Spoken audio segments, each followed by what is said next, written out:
Nice shot. You ready?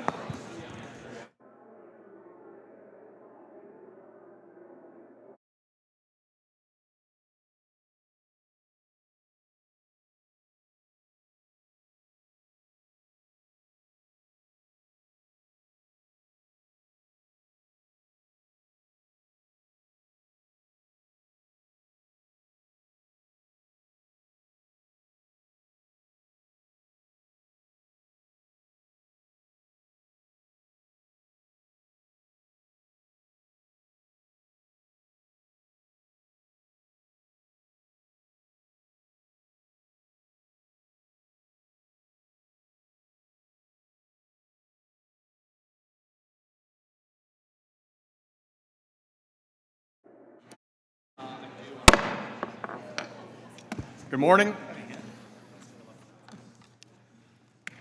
The committee will come to order. Welcome to the historic Ways and Means Committee room, and for the members here not on Ways and Means, now you see how the other half of Congress lives.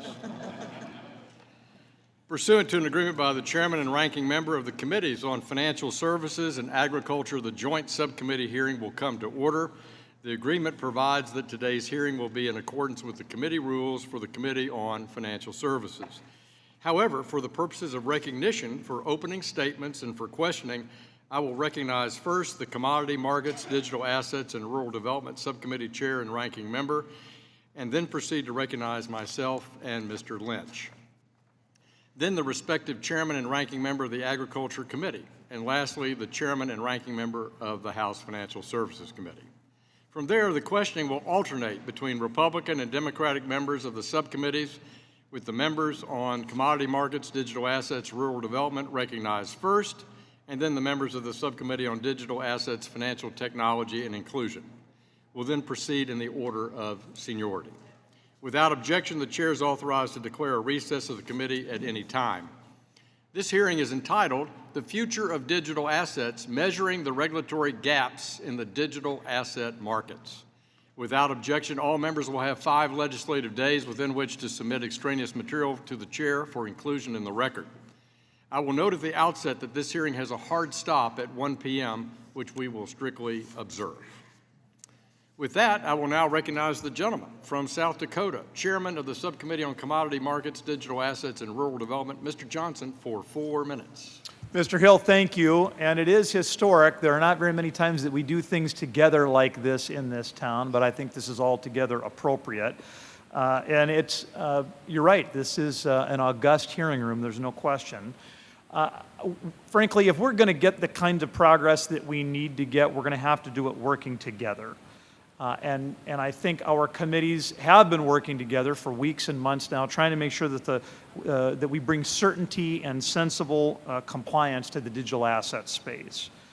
We know that digital assets and the blockchain technology hold real promise, from facilitating payments to increasing data privacy and managing supply chain logistics. These networks represent a new way for individuals, a new freedom for them to make better business decisions. However, current federal laws and regulations provide few rules of the road for those who want to engage with those emerging technologies. I think all of us know the current uncertainty does not serve us well. It doesn't serve the marketplace well. The CFTC and SEC continue to debate whether certain digital assets are securities or commodities. Those conflicting enforcement decisions create further confusion in the industry and the market, and I thought our hearing folks today in their pre-filed testimony did a good job of explaining how problematic that has been. Collaboration between our committees will allow us to answer the important questions that face us, and congressional action is essential to provide clear rules of the road and robust oversight for digital asset market participants and intermediaries. The right policy solution involves both committees speaking with one voice to appropriately direct the CFTC and the SEC to each focus on what they do best. Market participants will benefit from the long-standing investor protections in securities and commodities markets, but they will also benefit from new ideas, new services, new opportunities that innovation can bring. Our central question today is how best to promote both advantages We can do that, and we must. Governments around the world are grappling with these same questions, and they are coming up with answers. One of the pieces of testimony, I think, noted that most of the G20 countries are ahead of us, and because in the absence of U.S. leadership, they're creating frameworks and establishing themselves as hubs for the development of the digital asset ecosystem. Just last month, the European Union approved its Markets in Crypto Assets, MiCA regulation, and that really became the first comprehensive framework for digital assets in the world. And as the use of these assets grow, Congress must speak clearly about how best to regulate this growing sector to ensure the United States remains the leader in financial and technological innovation. Today's hearing will get us quite a little bit closer to that goal. Thank you to each of our witnesses for their willingness to share their expertise, knowledge, and time with us. I look forward to hearing your perspectives about the current regulatory obstacles to the digital asset ecosystem and hearing your thoughts on solutions. And with that, Mr. Chairman, I would yield back. Gentleman yields back. Thank you. I now recognize the gentlewoman from Colorado, ranking member of the Subcommittee on Commodity Markets, Digital Assets, and Rural Development Subcommittee, Ms. Carvalho, for 4 minutes. Thank you, Chairman Hill, and I want to extend my thanks to you, Chairman Johnson, and Ranking Member Lynch for helping bring the Agriculture and Financial Services Committee together for a joint hearing this morning. During a recent Agriculture Subcommittee hearing on April 27th, we discussed the spot market regulatory gap, avenues to strengthen customer protections, and the need for sufficient resources and funding mechanisms to support these efforts at the CFTC. Any legislation that passes Congress must, of course, address these issues. But the sprawling nature of the digital asset industry also highlights the importance of cross-jurisdictional cooperation and communication. That is why I'm happy to be here today with my colleagues from the Financial Services Committee. The Biden administration has supported this collaborative approach too, through issuance of an executive order titled Ensuring Responsible Development of Digital Assets, which called on federal agencies to work jointly to issue reports on a variety of subjects, including a report issued last October reviewing the specific financial stability risks and regulatory gaps. I hope the success of that joint effort will be echoed in today's hearing. The scale of digital asset activities has increased significantly in recent years, both in terms of market participation and use cases. And while our federal financial regulators have successfully utilized their existing enforcement and regulatory activities, we still see charges of rampant and willful noncompliance with some of the biggest market participants. Ultimately, providing regulatory clarity to the digital asset industry must also support a robust enforcement regime and prioritize market participants. Finally, there have been concerns raised as to whether the CFTC has the resources needed to regulate the digital asset spot market. I would like to note that this is not the first expansion of the Commission's authorities in recent years. Post-Dodd-Frank, the Commission successfully wrote and implemented rules that expanded their authorities in the swap market. Further, as the digital asset industry has grown, we have seen the agency dutifully exercise their enforcement authorities. Yet, if we value increased action in the spot market, we must value those who do the work for the taxpayers. I strongly believe any digital asset legislation passed by Congress must include a funding mechanism for the CFTC. With that, I would like to thank our witnesses for joining us today, and I look forward to our conversation. And I yield back, Mr. Chairman. I thank the gentlewoman, and I now recognize myself for 4 minutes. Again, thank you for joining us today at this historic hearing on digital asset market structure. Like Chairman Johnson, I want to celebrate collaboration on Capitol Hill anytime it happens. And so we're grateful for the House Agriculture Committee for partnering with us in this unprecedented joint hearing in working to craft legislation, and to our Democratic colleagues for working with us through today's unusual circumstances in this joint hearing. What we decide to do in this Congress this year will shape whether or not the digital asset ecosystem has the opportunity to thrive here in the United States. But right now, there's not a workable framework in place for digital asset issuers and intermediaries to be regulated effectively by the SEC or the CFTC. I've heard a few members in this room say that the status quo of existing laws is enough, that crypto firms are just willfully avoiding compliance with the law, and that Republicans somehow are off embarking on a partisan pursuit of sweeping digital asset legislation. But the reason I know that this can't be a partisan exercise is because my Democratic colleagues have been telling me they support common sense legislation for months. For example, just last November, our ranking member of House Financial Services Committee, Mrs. Waters, said, "We need legislative action to ensure that digital asset entities cannot operate in the shadows outside of robust federal oversight and clear rules of the road." Ranking Member Waters went on to say, "It's clear that there are major consequences when cryptocurrency entities operate without robust federal oversight and protections for customers." And my friend, good friend from Massachusetts, the ranking member of our subcommittee, Mr. Lynch, said, "While FTX may be headquartered offshore, the circumstances surrounding its collapse strongly point to the need for developing thoughtful regulation to protect U.S. investors." That's a great point. And since we can't trust offshore crypto exchanges like we saw through the FTX collapse, we want to work on legislation here in the United States for U.S. companies that will follow the rules, protect U.S. investors and consumers, and prevent future chaotic things like FTX from happening again. However, if we fail to provide a functional framework for digital assets in this country, all we're doing is forcing this activity to happen in an offshore exchange rather than in a nicely innovative, properly regulated U.S. working environment. And that will only hurt U.S. investors, innovators, and consumers. Remember, this committee worked in a nonpartisan way to have Sam Bankman-Fried testify last December before he was arrested in the Bahamas. It wasn't our decision to cancel his appearance. But the bankruptcy process will take a long time, and SBF's criminal trial in October could even be delayed. And as long as FTX remains an ongoing issue for the committee, I want to reiterate our commitment on behalf of House Republicans to work with the minority to make sure that that whole situation is investigated and held accountable. However, we can't lose sight of why both Democrats and Republicans have been calling for legislation for months. There's nothing partisan about that. To quote Senator Gillibrand, establishing a regulatory framework that spurs innovation, develops clear standards, develops appropriate jurisdictional boundaries, and protects consumers. That's why we're here today. No one here is claiming that crypto should be exempt from rules or that we should create an entirely new regime for it. Instead, we're trying to apply the principle of same risk, same regulation to amend current law to establish a functional regulatory environment. I think the CFTC and the SEC and our consumers will benefit, and I look forward to our discussion today. And I yield back. Gentleman from Massachusetts, the distinguished ranking member of the Subcommittee on Digital Assets, Financial Technology Inclusion, Mr. Lynch, recognized for 4 minutes. Thank you, Mr. Chairman.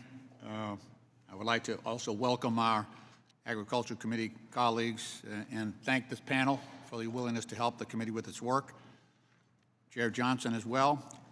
I believe there are benefits to hosting a joint forum like this between members of our subcommittees to consider policy questions around digital assets and allow all stakeholders to have a seat at the table. I do understand jurisdictional questions have been raised at times over whether crypto tokens are securities or commodities and whether the primary regulator of those tokens should be the SEC or CFTC. I worry we might be asking the wrong questions, however, and we risk feeding into industry-fueled narratives about a turf war between these two agencies.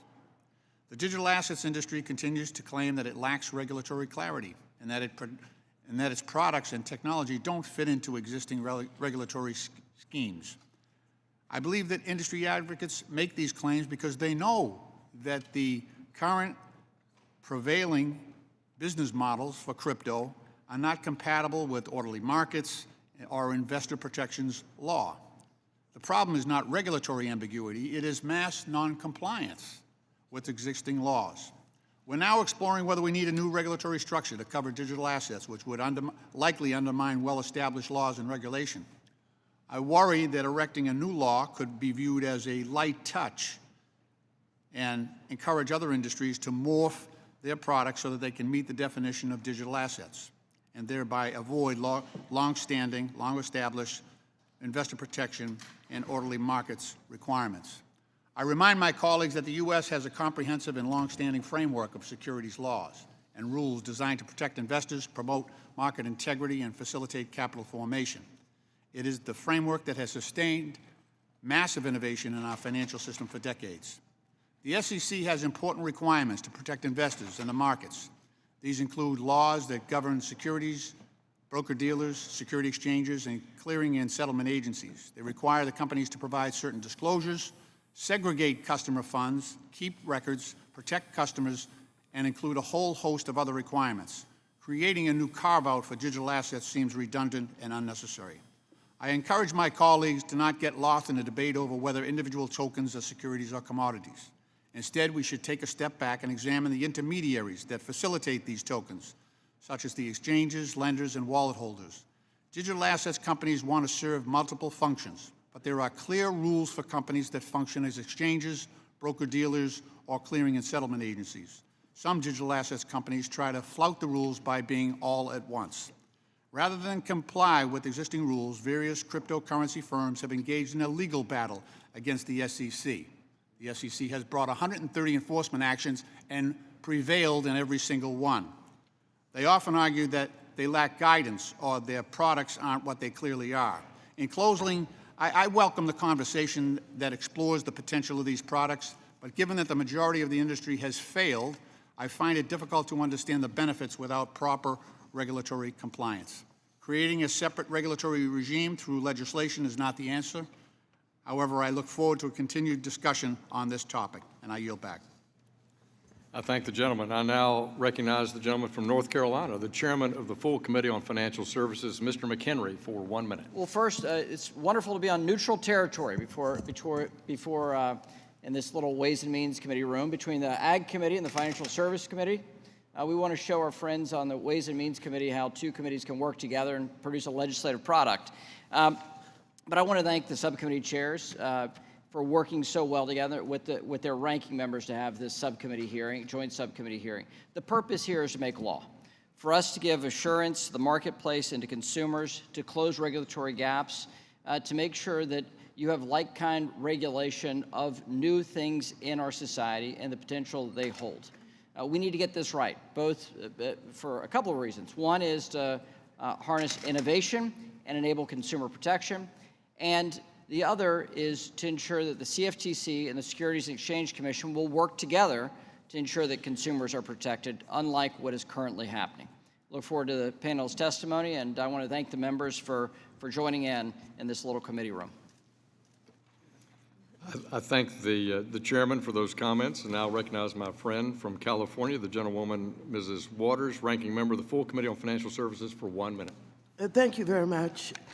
Last Congress, I focused the efforts of this committee around addressing problems in the crypto markets. After the Biden administration testified before our committee about possible bank-like runs of stablecoins, I set about working on a comprehensive set of legislation jointly with Mr. McHenry, the Treasury, and the Federal Reserve. We made solid progress, but didn't quite get there. Treasury and our financial regulators also identified further gaps in oversight in the crypto markets, and such as limits in the SEC's authority to go after frauds like FTX, even when they operate just off the coast of Florida. These should be bipartisan concerns, and legislation to address them should have a path to the president's desk. I hope this Congress, we can quickly return to developing legislation together. I yield back. I thank the distinguished ranking member. We welcome the testimony today of Mr. Andrew Dorgy. Mr. Dorgy is the head of Republic Crypto. Mr. Matthew Culkin. Mr. Culkin is a partner and chair of the futures and derivatives practice at the law firm of Wilmer Cutler Pickering, Hale, and Dorr. Mr. Culkin previously served as the director of the CFTC's Division of Swap Dealer and Intermediary Oversight. Mr. Marco Santori. Mr. Santori is the chief legal officer at Kraken Digital Asset Exchange. Mr. Daniel Schornberger. Mr. Schornberger is the chief legal officer at the Web3 Foundation. Mr. Timothy Massad. Mr. Massad currently serves as the research fellow at the Harvard Kennedy School and the director of MRCBG Digital Assets Policy Project, previously served as chair of the CFTC from 2014 to 2017. And finally, we'll hear from Mr. Michael Blaugrund, Chief Operating Officer of the New York Stock Exchange. We thank each of you for taking time to be here with us. You'll be recognized for 5 minutes to give an oral presentation of your testimony. Without objection, your written statements will be made part of the record. Mr. Dorji, you are recognized for 5 minutes. Thank you, Committee Chairman McHenry, Thompson, Ranking Members Waters, Lynch, Scott, Subcommittee Chairman Hill and Johnson, and Ranking Member Caravillo, and esteemed members of both committees for the honor of testifying before you today. My name is Andrew Durgee, and I am Executive Vice President for Republic and co-founder of its blockchain technology business, Republic Crypto. In these capacities, I oversee Republic's strategic vision with respect to Web3, as well as sit on various corporate boards as a fiduciary. And for better or worse, I believe I'm the only panelist here that does not happen to be an attorney. While I am here representing Republic, it's important to note I also feel that I am here to represent the American people, of which nearly 83 million have or are currently participating within this industry, including millions of them who use the Republic platform. I've been in the blockchain industry for over a decade and have watched the industry grow from concepts and theories to practical deployments. To find this industry now the topic of congressional interest is both a testament to its maturity and to the willingness of this committee to strive to continue American innovational dominance. It is not lost on me the amount of work and dedication it takes to bring this many people together to constructively discuss changes that could impact the financial lives of million Americans, and I thank you. Republic was a spin-out of a prominent investment company called AngelList, with a focus on the Jobs Act as well as the Crowdfund Act. Most of this committee is no rookie when it comes to efforts to drive innovation within our beautiful country, including Congressman McHenry, who introduced the Entrepreneurship Access to Capital Act. It was from these efforts that Republic was born, a U.S.-based company that employs over 300 people, which serves U.S. retail investors, U.S. accredited investors, and institutions alike. We are a living success case from those initiatives, and we're excited to help bring the next wave of American innovation. For those who are not familiar with the Jobs Act and Crowdfund Act, they created two new regulatory securities exemptions known as Reg CF and Reg A+. These allowed for a novel framework for retail, meaning non-accredited investors, to be able to invest in companies prior to an IPO. This was a groundbreaking change from the Securities Act of 1933, and it finally gave regular citizens the ability to participate in the financial upside of early-stage companies. Regulators point to these exemptions as functional for Web3 companies to comply, but they struggle from both logistical disclosure and SEC approval standpoint.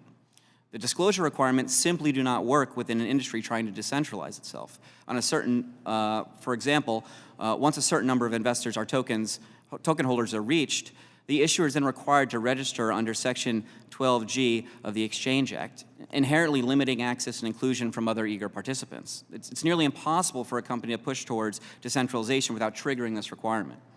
The second issue is the SEC approval process. Republic has attempted to register a Reg A+ security token with the SEC for the last 3 years, and after 12 turns of that document and countless legal bills, we've still been unable to get approval. In fact, the current administration has not qualified a single digital asset offering. Thus, the current system is not working as intended. Much of what this committee has discussed, and will certainly discuss today, is around crypto assets in their speculative form. But it's important to remember that what we are really discussing is a technological innovation, and one of its first use cases that has operated at scale just happens to be digital currencies. We are in the early stages of this technology, and I really want to provide some examples of that. It generally takes about 25 to 30 years for human beings to adopt a new data transfer technology. Radio was invented in 1890, but wasn't commercially available until the 1920s. TV was developed in the 1920s, but wasn't in homes until the 1950s. Email was invented in 1969, but most of you most likely didn't have an email address until 1997. There is one that I really want to focus on, and that's TCP/IP, which is the internet, for those that don't know. It was developed as a DARPA project in 1970, but it wasn't really commercially accepted until 1995 when it was rolled out with Windows 95. There's another important date, which is 1983. 1983 is when TCP/IP was accepted as the standard protocol for internet development, 13 years after it was created. Well, here we are, 13 years after Bitcoin was created, and we're just now starting to talk about standardization. This is not a coincidence. Adoption at this stage is not a technology problem, it's a human conditioning issue. Every 13-year-old in the United States has only existed in a world where Bitcoin has existed. 3 years from now, every 16-year-old will have only existed in a world where Bitcoin has existed. 16 years old is an important date because it's generally when someone becomes interested in becoming a developer. They are the adoption layer. We here in this room, we're the infrastructure layer. It's our responsibility to create an environment where every 13-year-old American has a framework upon which they can build the next world on. Thank you, and I look forward to your questions. Thank you. The gentleman yields back. Mr. Colgan, you're now recognized for 5 minutes. Thank you. Subcommittee Chair Johnsons and Hill, Ranking Members Lynch and Caraveo, Chair McHenry, Ranking Member Waters. My name is Matthew Culkin. I'm a partner in the Washington, D.C. office of WilmerHale, where I lead our law firm's Futures and Derivatives Practice Group. I previously served as the CFTC's Director of the Division of Swap Dealer and Intermediary Oversight, now known as the Market Participants Division. And I commend the subcommittees for working together today to explore potential paths forward for digital asset market regulation. These rules and policies cannot be successfully developed by any individual committee, legislative chamber, or regulatory agency. The views I shared this morning are my own. They do not represent those of my colleagues, my law firm, our clients, or any other person or organization. Thank you for inviting me to participate today. I have 3 points I'd like to make. The first is that the largest digital asset that are traded by market size and volume, those are commodities. And the statutory definition of commodity is intentionally broad. It covers almost all goods and articles, as well as services, rights, and interests in which futures trading takes place. So products like Bitcoin and Ethereum already have CFTC-registered futures contracts trading on CFTC-registered exchanges. In addition, the CFTC has successfully asserted anti-fraud and anti-manipulation jurisdiction, or its enforcement authority, over certain stablecoins, again, as defined by Congress in the Commodity Exchange Act. My second point is that the current framework limits the CFTC's enforcement authority solely to fraud and manipulation in the digital commodity spot market or cash market, and that authority is insufficient to adequately protect customers. By limiting the CFTC's oversight of commodity spot markets, market participants are not getting the benefit of basic customer protections that the CFTC could provide through registration, regulation, examination, and enforcement. And those authorities already exist in the digital commodity futures markets. I'm also talking about things like segregation of customer funds, rules governing how those funds are held in the event of a bankruptcy. And so that brings me to my third point today. Congress should expand the CFTC's role to include regulatory authority over the digital commodity spot markets. Doing so would introduce key features that are found in the futures markets, and they've worked well to protect customers for years. In addition to segregation of customer funds, I mean things like financial resource reporting requirements for intermediaries, exchanges conducting real-time surveillance over trading activity, regular examination for compliance with CFTC rules, and of course, enforcement for non-compliance with these rules. From 2017 to 2019, I had the privilege of serving as a division director at the CFTC. And put simply, I have great confidence in the CFTC's ability to carry out its mission to protect customers and promote the integrity, resilience, and vibrancy of markets. My experience has showed me how the CFTC can register, regulate, examine, and enforce. In fact, I partnered with the National Futures Association, a self-regulatory organization, on the development and implementation of a number of customer protection measures. I saw how the CFTC's enforcement program holds individuals and institutions accountable for misconduct that interferes with market integrity. Importantly, I also worked closely with my colleagues at the SEC, and I saw how the CFTC and SEC can collaborate in a productive, responsible manner. In 2010, Congress passed the Dodd-Frank Act. In that law, Congress directed the CFTC to regulate swap markets and the SEC to regulate security-based swap markets. In the years that followed, the two commissions adopted several important rules together and coordinated on the implementation of these new frameworks. There are similarities between the implementation of Dodd-Frank for over-the-counter derivatives and today's discussion regarding the regulation of digital asset markets. In both instances, there's an important leadership role for Congress. Here, Congress should make clear that the CFTC is the primary regulator for digital commodities and the SEC for securities. I believe that approach will provide these markets and market participants with a framework that respects existing laws, conventions, and market structures. Congress should build on its precedent in a manner that best protects investors and at the same time attracts and retains the innovation that has made U.S. capital markets the deepest, most transparent, and competitive in the world. I thank you for your time and be happy to answer your questions. Thank you, sir. Mr. Santori, you're recognized for 5 minutes. Chairman Hill, Chairman Johnson, Ranking Member Lynch, Ranking Member Caraveo, and members of the subcommittees, thank you for the opportunity to testify today. My name is Marco Santori. I'm Chief Legal Officer at Kraken Digital Asset Exchange. I was one of the first lawyers practicing in the area of digital asset regulation. I've advised clients in this ecosystem for over a decade, nearly since blockchains were invented. Today, I oversee all legal, regulatory, and policy matters impacting our global business operations. I oversee 50 lawyers and professionals around the world with deep and diverse experience and public sector and private sector backgrounds. Kraken was founded over 11 years ago. Since then, we have steadily grown into one of the world's leading global digital asset businesses. We are proud of our roots as a Bitcoin exchange, but we're equally driven by the societal and economic value that is developing well beyond financial services. Blockchains are transforming the way that we consume goods and services, secure data, and even deal in property rights. Our primary business is operating an exchange to match buyers and sellers in digital assets. Today, we serve over 10 million customers around the world through a secure and transparent centralized platform. As we've grown, our business has diversified beyond our exchange. We operate the world's leading digital asset index provider, which serves some of the largest futures exchanges and asset managers here in the United States. We offer staking and futures trading in eligible jurisdictions, and we have founded a first-of-its-kind state-chartered special purpose depository institution called Kraken Bank. Today, our global team of over 2,000 professionals is located in the U.S. and across more than 70 countries. We collaborate and advance our mission through contributions from many geographies, professional backgrounds, cultures, ethnicities, and of course, political viewpoints. The diversity of our team is a competitive strength.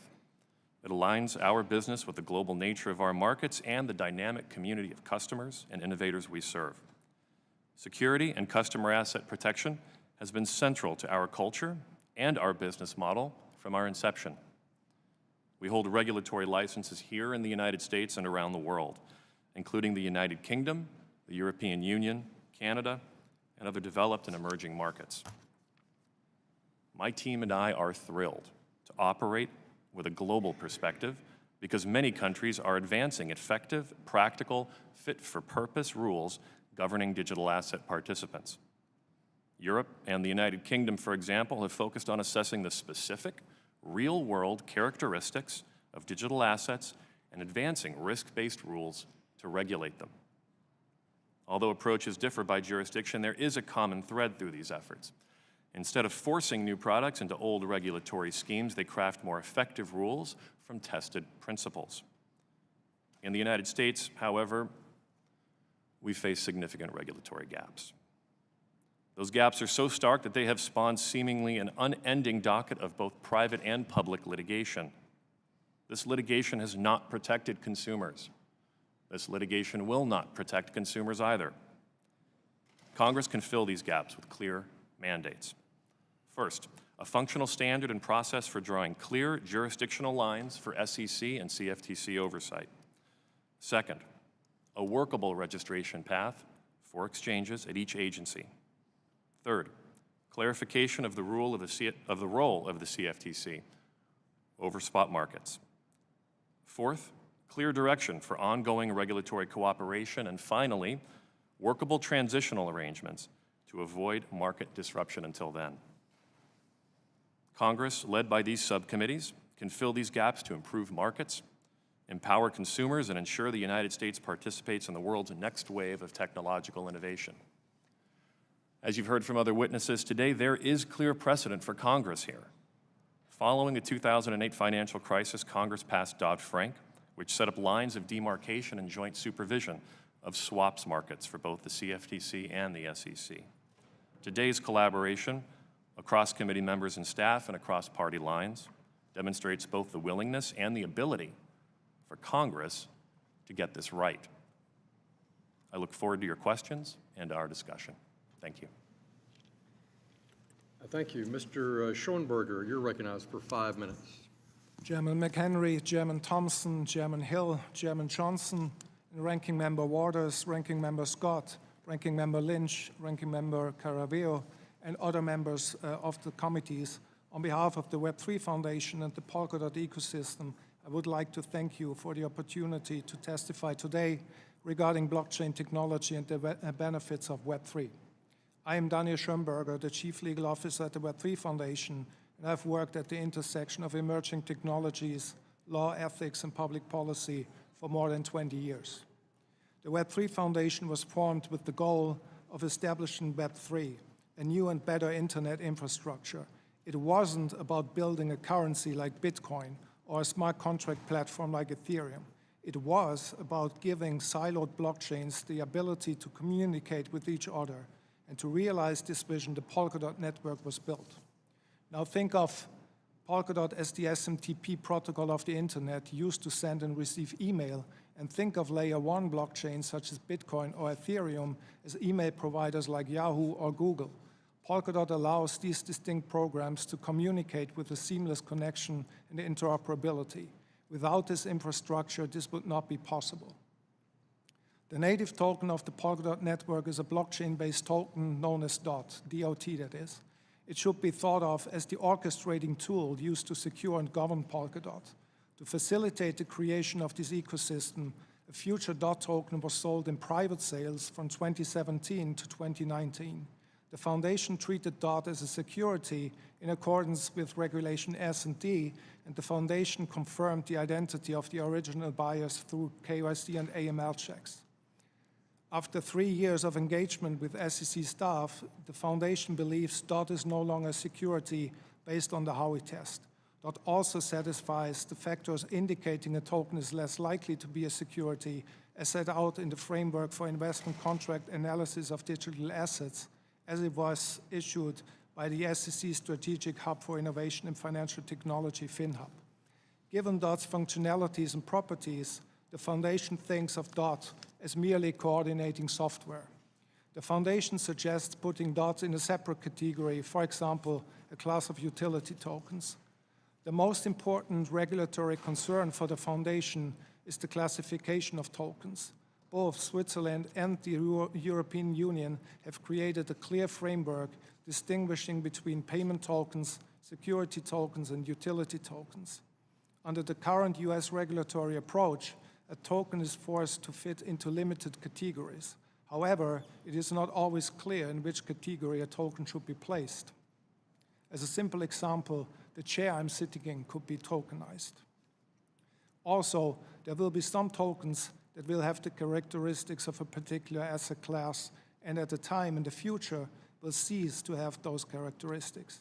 This is part of the nature and innovation of blockchain technology. Clearly, a legislative process to re-evaluate a token is necessary. The SEC staff has already outlined a path to evaluate the status of a digital token. The foundation suggests that Congress establish a procedure through legislation to authorize regulators to re-evaluate the status of tokens. And let me be very clear, if a token is used for fundraising purposes, it should be subject to all applicable laws and regulations. However, that same token may serve a functional purpose devoid of speculative investment in the future. We fully support putting into place a legally binding process of token reclassification. And we applaud the subcommittees for undertaking the hard work and deliberation necessary to develop a legislative framework. We would ask you do so with the understanding and approach that recognizes new technologies. To simply apply existing regulation would be inadequate to truly address this emerging technology. We look forward to helping the committees develop a comprehensive framework for all token classification in the U.S. and are confident that with clear statutory guidelines, the U.S. will continue to lead the world in innovation. I look forward to answering your questions. Thank you very much. Thank you. Mr. Massett, you are recognized for 5 minutes. Thank you. Chairman McHenry and Thompson, Subcommittee Chairman Hill and Johnson, Ranking Members Lynch and Caraveo, members of the committees and staff, I'm honored to be testifying before you today. You know, since 2014, when I became chairman of the CFTC, I've talked about the gap in crypto regulation, and you've heard a lot about it today. Obviously, we don't have a federal regulator of the spot market in tokens that are not securities, and we have this classification debate, which makes that gap worse. So the question is, how do we fix it? And there are now lots of calls for maybe tinkering with securities laws definitions, coming up with a new category, coupling that with giving jurisdiction to the CFTC. The part that concerns me is that rewriting of the securities laws and creating that new definition, because I think it is likely to generate its own questions of interpretation that may lead to lots of litigation and confusion. I think it may also create unintended loopholes. And frankly, we don't have the information today to know how to classify tokens, to apply the Howey test.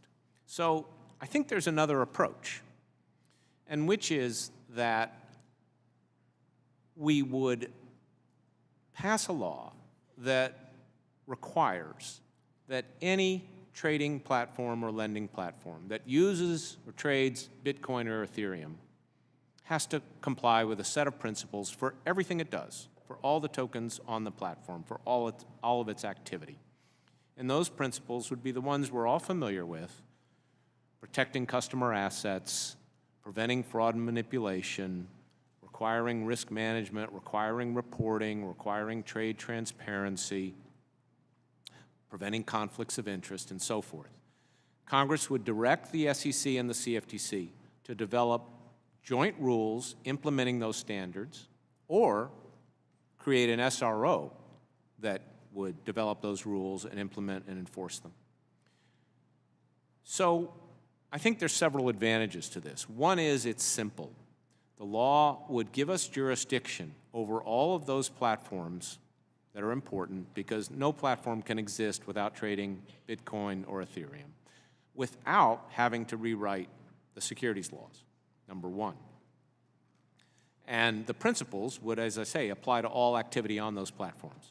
Second, it focuses on the core of the problem. Over 90% of the spot market trading occurs on centralized intermediaries.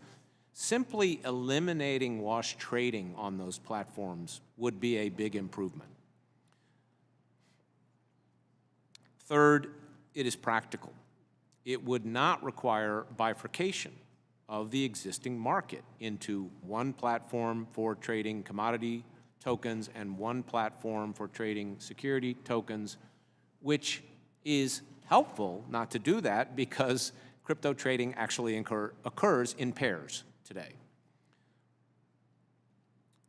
In addition, by using an SRO, we would be able to require the industry to pay a lot of the cost and thereby reduce the federal budget impact.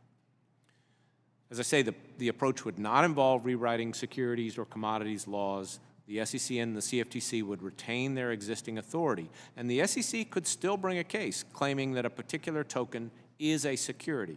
But if it prevails, the platform would simply have to stop trading that token or move it to a registered platform. The SEC would not be able to shut down the platform as long as it was operating in compliance with these core principles. So that assures that the platforms can continue on a more responsible basis while these classification issues are resolved. It would also, as I say, provide for some disclosure, which is important for investor protection and to enable us to decide how to classify things. It's an incremental approach. I think we can build on it. It's also a solution that I think can be bipartisan. Former SEC Chair Jay Clayton, appointed by President Trump, and I have kind of formulated this. I know he supports it.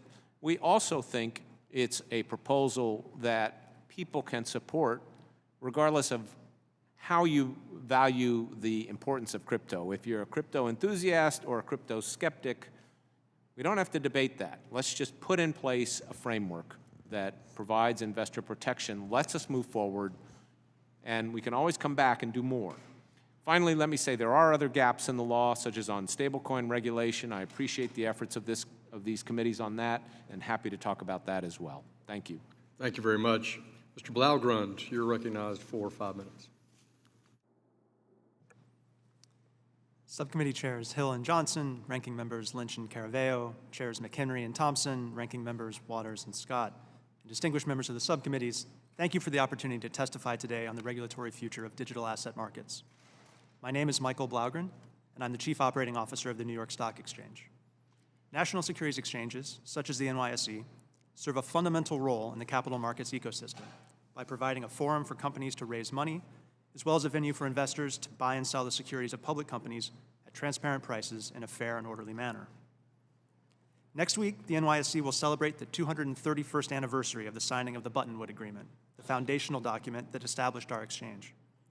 For more than 2 centuries since, we've worked to establish and maintain the United States' position as the envy of global capital markets. In advancing this position, we focus on utilizing innovative technology to enhance our nation's vibrant markets and remain competitive around the world. I'm here today to share some perspective from our experience. Although technology evolves over time, the obligation to protect investors does not. Whether trading occurs via open outcry, over telegraph, through pneumatic tubes, or pursuant to complex algorithms, the public rightfully expects that their assets will be protected from fraud, theft, and manipulation. The regulatory framework governing national securities exchanges brings transparency and a trusted environment for issuers and investors. As investors increasingly seek exposure to digital assets, it's never been more important to develop a regulatory framework around them that protects the public. This is not unlike the problem that Congress faced nearly 100 years ago that led to the establishment of the Securities and Exchange Act to address these same policy objectives. So, how best to protect public investors who seek to engage in the digital assets market? The lesson to be drawn from the more established markets is clear. The segregation of key functions within the financial markets ecosystem, brokerage, exchange, clearing, and custody, mitigates inherent conflicts of interest, promotes transparency, and facilitates competition among service providers. This, in turn, benefits investors and results in a more fair, efficient, and safe environment. When investors trade on the New York Stock Exchange, they're represented by registered broker-dealers, whose trades are cleared and settled by registered clearinghouses, and whose assets are held by registered bankruptcy-remote custodians. Investors have recourse if they're harmed by any of their service providers, and multilateral clearing reduces counterparty risk. By comparison, some current-day digital asset trading models, as witnessed with the collapse of FTX, commingle the functions in a way that raises serious questions of risk management, financial resources, and investor protection. We believe that if investors could trade digital assets in a similarly regulated exchange environment, many of the problems we have seen in the last year would not have occurred. Competition among securities and commodities exchanges is fierce, and new entrants are a regular occurrence. There's a well-established process to launch a registered exchange, whether one with a unique listing concept, a unique trading protocol, unique operational features, or a unique market segment. To date, however, we've not seen a digital asset trading platform follow this well-worn path. There's a dissonance between much of the current digital asset industry's practice and the standards of investor protection established under the law and regulation for traditional markets. Some have argued that the rules and regulations should be relaxed to accommodate current crypto practice, while others have asserted that the market for digital assets must adapt to existing standards. Congress can determine its preferred course of action. It's our belief, however, that the exchange regulatory framework represents an established and well-known foundation that can be adjusted to accommodate the marketplace for digital assets. In this regard, there are several steps that can be taken by government agencies that would facilitate practical oversight for digital assets. First, provide a tailored registration process for investment contract tokens. Second, replace the temporary SEC conditions for special purpose broker-dealers to custody digital assets with a more permanent solution. Third, permit adjustment to applicable rules of national securities exchanges and clearinghouses to support securities or other digital assets that are not considered national market system securities. And fourth, evaluate the potential for dual registration or substituted compliance between SEC and CFTC regimes. Coordination between the two agencies would work to mitigate the costs, burdens, and uncertainty that can arise when more than one regulatory regime is implicated. American capital markets have long benefited from evolving within the parameters of well-established rules.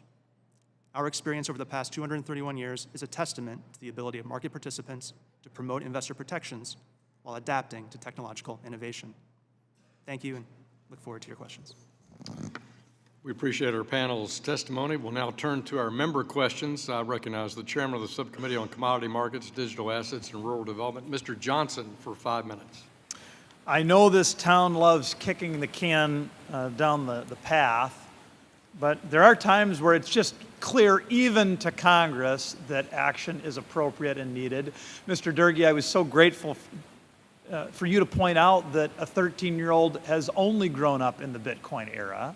We've learned a lot during that time, and in fact, every single witness that we have today and every single witness we've had before our subcommittee on digital assets have all said that there is a lack of clarity within existing law that is holding back innovation in the marketplace. It is holding back America's ability to be competitive in this development space, and it is not properly protecting consumers in the broader marketplace. And so we get to a point where we know that action is appropriate. I think the contours of what that looks like are beginning to come into focus, thank goodness. But I want to hone in on one of these central questions, and I'll come to you, Mr. Culkin. We know that the Howey test, one of the legs of the Howey test, is about whether or not a centralized group of decision makers have a substantial impact on the value of that thing. If they do, it's highly likely to be a security. In Mr. Schoenberger's testimony, he talked through the multi-year process that Polkadot went to be more decentralized. Why is that an important characteristic of when something can go from being a security to becoming a commodity? So, Chairman Johnson, thank you for the question. The Howey test really looks at the issue or sale of a security. So you're thinking about it at the moment that the product is put out for investors. I would distinguish that, as some of my panelists described, I would distinguish that from trading down the road after it's been put out, where you don't necessarily have the expectation of profits based on the efforts of others, and it becomes more fungible, or I might even say more commoditized. And then the trading in that market, in the secondary market, it looks a lot more like a commodity as defined by Congress. And so as we're looking to try to help guide the SEC and the CFTC as they try to determine how to apply something like the Howey test to this question of decentralization, are there particular factors we should to look toward? Are there particular triggers? Well, when do we know that it's substantial, that it's sufficiently commoditized? Well, for starters, we can look at where derivatives markets already exist. So if there are futures contracts that have been certified by exchanges at the CFTC, and we have people hedging risk on the commodity, that's a pretty good indicator something's been commoditized. The other way to look at it is to look at the action of the commissions as a body, as opposed to any individual chair or commissioner or a speech or a staff statement. In this case, we've seen the CFTC as a body take action against certain stable coins in the spot market where they've identified fraud or manipulation that has impacted others. And so, I look at sort of those sources first to determine whether or not something is a commodity. Yeah, it seems that doesn't, looking to the regulators for an environment that seemingly everybody acknowledges doesn't have proper clarity for the regulators or the marketplace, it seems like we could help them better ascertain when is that trigger hit.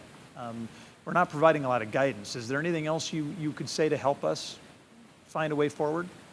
No, I think that inflection point, it's a challenging one, I'll admit that. And so, it's sort of easy to draw out the two ends of the spectrum in terms of a token being offered to raise capital versus something that's highly commoditized and hedged in the derivatives markets. That point in between is a challenging one to draw a very bright line.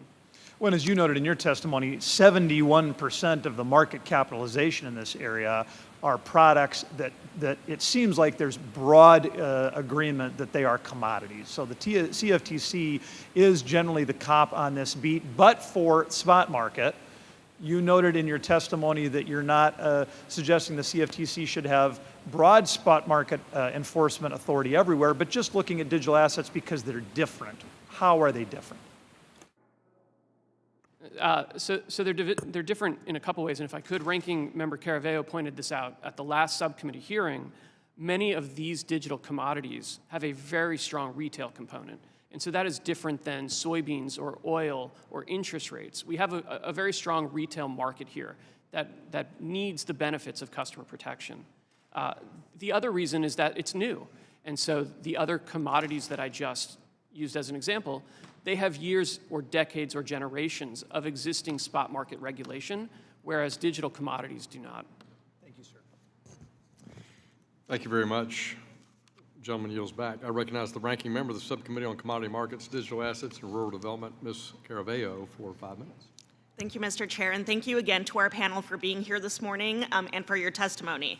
A common argument, which I touched upon in my testimony, is a concern that the CFTC's relative size compared to other federal financial regulators and the impact that may have on the ability of the Commission to engage in robust enforcement. So, Mr. Massad, you were the chair of the CFTC at a time when the agency was implementing Dodd-Frank, which provided the Commission with additional regulatory authority over the swap market. Were there similar concerns at that time for the CFTC's ability to oversee those swap markets? Absolutely. It's not possible for the CFTC, or frankly any agency, to suddenly take on a whole new area of jurisdiction without additional resources. In the case of the swap market, we did the best we could, but we were cutting a lot of other activities that we should have been, I think, spending more on. Oversight of a lot of the existing market, the existing infrastructure. You know, it's as if you all decided, you know what, let's have the Capitol Police not just do the Capitol, but all the airports around Washington, but let's not give them any more resources. It just doesn't work. Thank you. I think that's an important an issue to point out, especially as we're facing potential cuts across the board to many agencies. To follow up, I also just briefly wanted to touch on the theme of today's hearing, which is cross-jurisdictional cooperation and collaboration. Sir, for you again, what are some measures that can be taken to ensure that the CFTC, the SEC, and Treasury, and other financial regulators work cooperatively to further industry compliance? Excellent question, Congressman. Again, I think the approach I've suggested, Congress would effectively require it. Congress would effectively say the CFTC and the SEC have to come up with some joint rules or create the SRO to do it, give them a deadline, and that would basically, you know, force the agencies to do it. I think, again, that's a better approach than trying to rewrite the securities laws to create this new definition. And, you know, I would take issue with a lot of the comments that have been made that, you know, about the indicators. I mean, there's a comment earlier about the fact that, you know, something is commoditized means it's not a security. No, it doesn't. I mean, you can have a futures contract on something that's therefore a commodity, but it's still a security. You know, Tether, we have futures contracts on Tether. That makes it a commodity. Now, most of us may not think Tether is a security because it doesn't pay interest. We'd like to see it regulated as a banking product. If it suddenly paid interest, it would be a security. There's a group of people running Tether and profiting from Tether. But the fact that those futures contracts are traded on Tether doesn't remove it from being a security. Thank you. I appreciate those comments, and I yield back, Mr. Chairman. Thank the gentlewoman from Colorado. I recognize myself for 5 minutes for questions.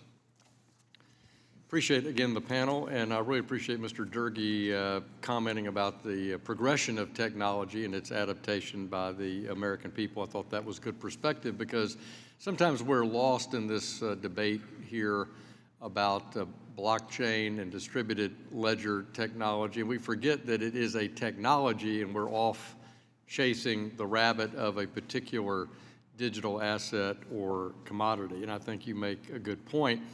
And I remind my colleagues that in 1996, the Congress, under the leadership of former SEC Chair, then Congressman Chris Cox, passed a resolution that said we're not going to tax the internet. We're not going to over-regulate the internet. We're going to let this technology progress, and we're going to tax and regulate and consider things on what people do with the internet as a technology. And I think that has created 25 years of amazing economic growth as a result of that forward-thinking consideration. So I think that's the spirit in which we work today. The SEC disclosure regime is designed to provide reasonable investors with information needed to make informed investment decisions. Thus, if the existing disclosure regime for digital assets isn't producing that kind of result, then the ultimate purpose of the U.S. securities laws is in fact not being met from an investor protection capital formation point of view. Current disclosure requirements, however, do not cover a number of the features unique to digital assets that would undoubtedly be considered important to any potential purchaser. Mr. Santori, what are some of the features of digital assets that are not contemplated in the existing securities disclosure regime? Thank you for the question, Chairman. First of all, we agree that the existing disclosure regime does not contemplate most of the characteristics of digital assets that make them rewarding for users, but they also don't account for the characteristics of digital assets that can make them risky for users, and that is where the primary gaps exist today. Some of the elements of digital assets that users want to know about, and indeed the people in this room are likely to ask about if they were to ever use digital assets, include the number of nodes operating on the network, how many developers are actually developing on this network, whether these developers are associated or whether they are operating independently, where those nodes operate from. These are highly technical and digital asset specific characteristics that frankly I could probably list for well in excess of my time or your time, Chairman Hill. I think it'd be useful if you just expanded on that in writing and just talk about those specific disclosure gaps. I think that would be helpful to me. Mr. Culkin, to the extent to which a digital asset project is sufficiently decentralized, there's not an issuer disclose this info, such as Bitcoin or Ether. So how could an intermediary provide disclosure to investors? So Chairman Hill, there's a couple pieces to that answer. First, for the intermediary, there can be disclosure to the customer about how the intermediary conducts its business. And on the product side, and I look at the CFTC's model for futures and swaps right now, where an exchange needs to certify the product to the CFTC, provide commercial details about the product, explain how it's not readily susceptible to manipulation, how the financial integrity of the product is protected. There's a model there that can be used, but maybe at its core, disclosure is only as good as it is accurate. And so it's got to be policed for fraud. Well, in this regard, SEC Commissioner Peirce proposed a disclosure framework in her safe harbor proposal that would have accounted for some of these differences. The framework would include disclosures related to source code, token supply, governance mechanisms, and other aspects unique to digital assets. Mr. Santori, do you think Commissioner Peirce's approach would be a workable one based on our conversation? Thank you for the question, Mr. Hill. I do. I think Commissioner Peirce's approach is thoughtful. It is well tailored to the risks and the rewards.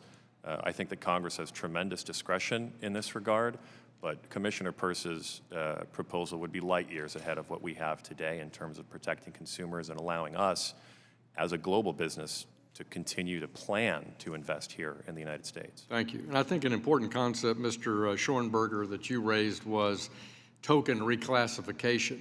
And I think that's at the heart of this issue, no matter whether you're taking Tim's approach or somebody else's approach. And I think if each of you would submit for the record your ideas on how one thinks about that idea of token reclassification, that would be helpful. With that, I yield back.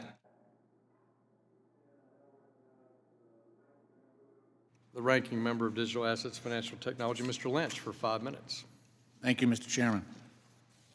Mr. Massard and Mr. Blaugrund, I was heartened by your testimony, and I offer my cooperation, Mr. Massard, with some of the ideas you've talked about with former Chair Clayton, and love to be part of that conversation.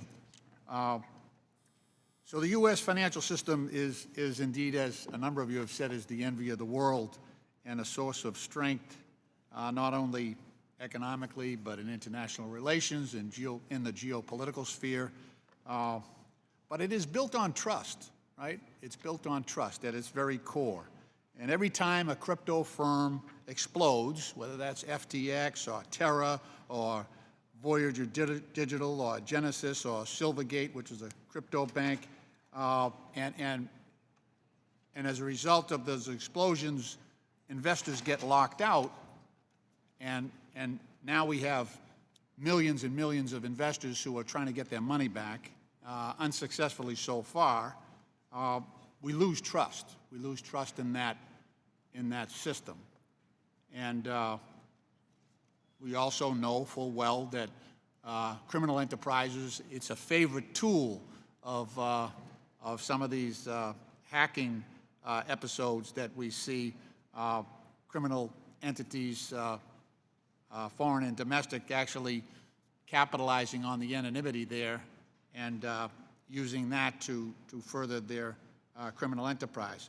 So you've got all that going on, and now we have an effort by some to import all of that instability, all of that risk, all of that volatility into the previously stable financial system. And as my colleagues, Ms. Caraveo has pointed out, there's a suggestion that, well, we'll move this over to the CFTC, which has about 600 employees. Take it away from the SEC that has about 4,500 employees and has a hard time keeping up. So, Mr. Massad, what are some of the, you've talked about it a little bit in your opening statement, but what are some of the measures that would be necessary if we were going to try to share jurisdiction here or shift those responsibilities over to the CFTC? And just as a heads up, Mr. Blaugrund, I want to ask you, the same question with respect to the SEC and what that would involve and what gaps you see in that exercise. But Mr. Massad, go ahead. Thank you. Thank you, Congressman. Well, obviously, resources. You cannot expect, frankly, either agency to really tackle this market in a much more substantial way, in the way that we need, given the lack of investor protection. Without significant resources, it would be very, very significant in the case of the CFTC. I often said to Chair Benham when he was suggesting they get spot market authority, I said, be careful what you wish for. But secondly, I think it still goes to this question of what exactly would they be getting jurisdiction over? And that's where, again, I would rather see a system where we force the two agencies to work together, to work through an SRO, and that way the industry could basically have to pay for it.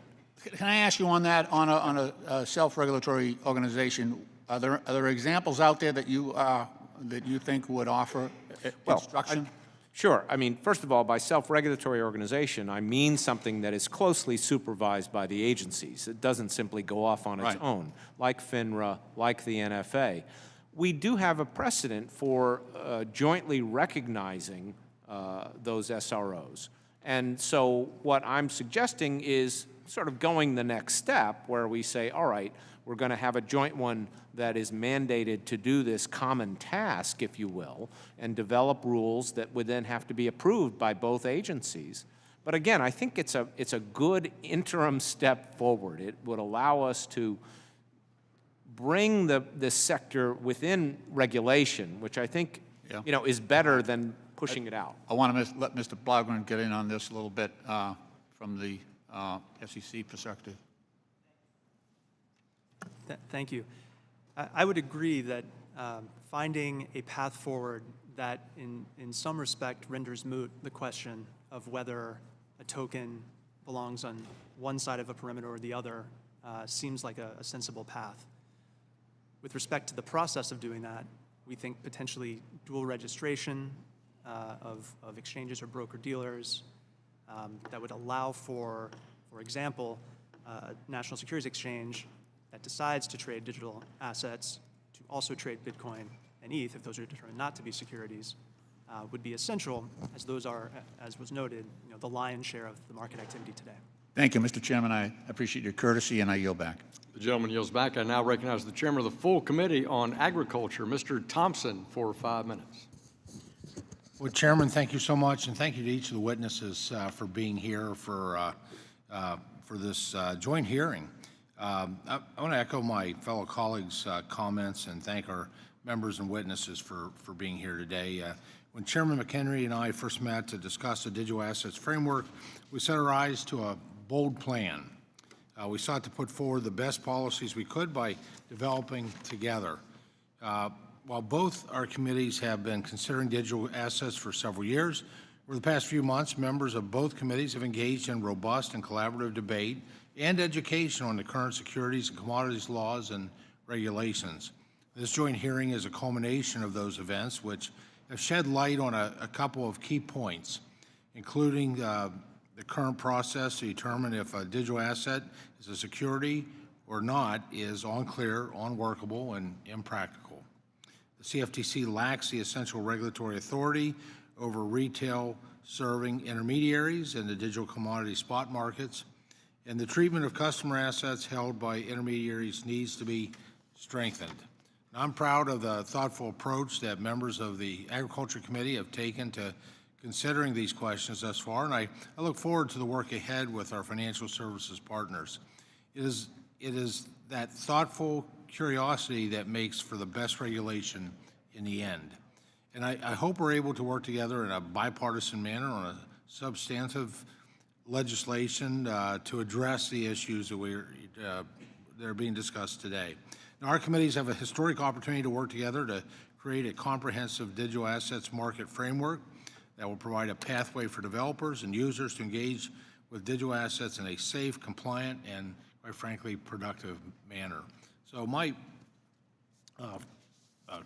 first question I have is Mr. Culkin, for Mr. Culkin.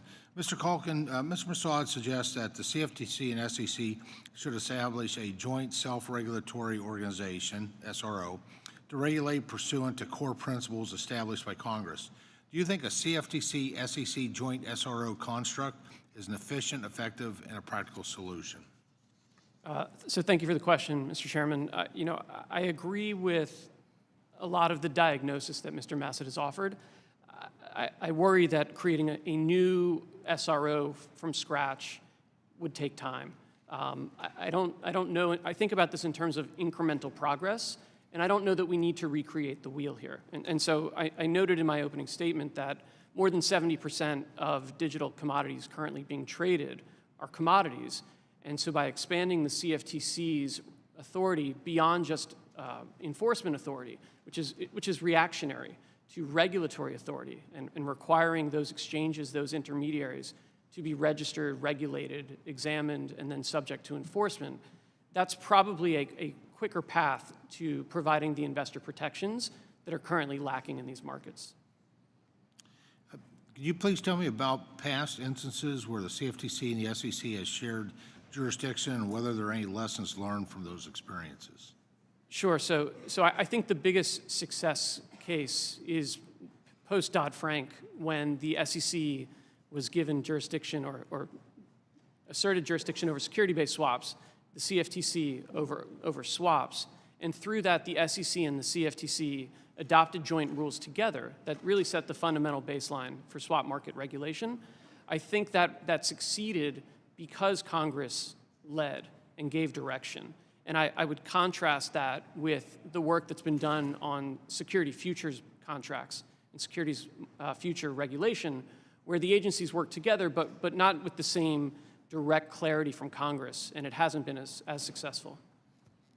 Mr. Massaud cites the National Futures Association as precedent for this construct. Are you familiar with NFA's role as a joint CFTC-SEC SRO?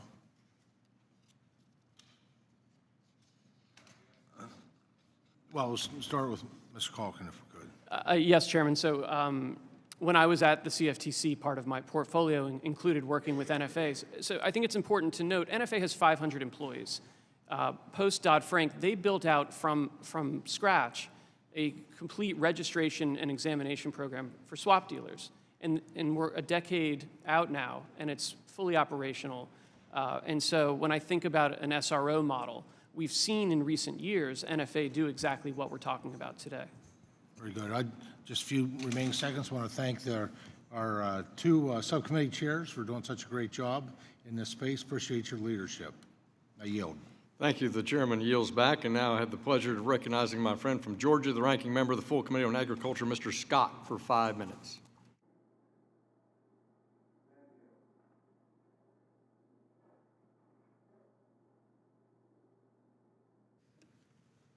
Thank you. Am I on?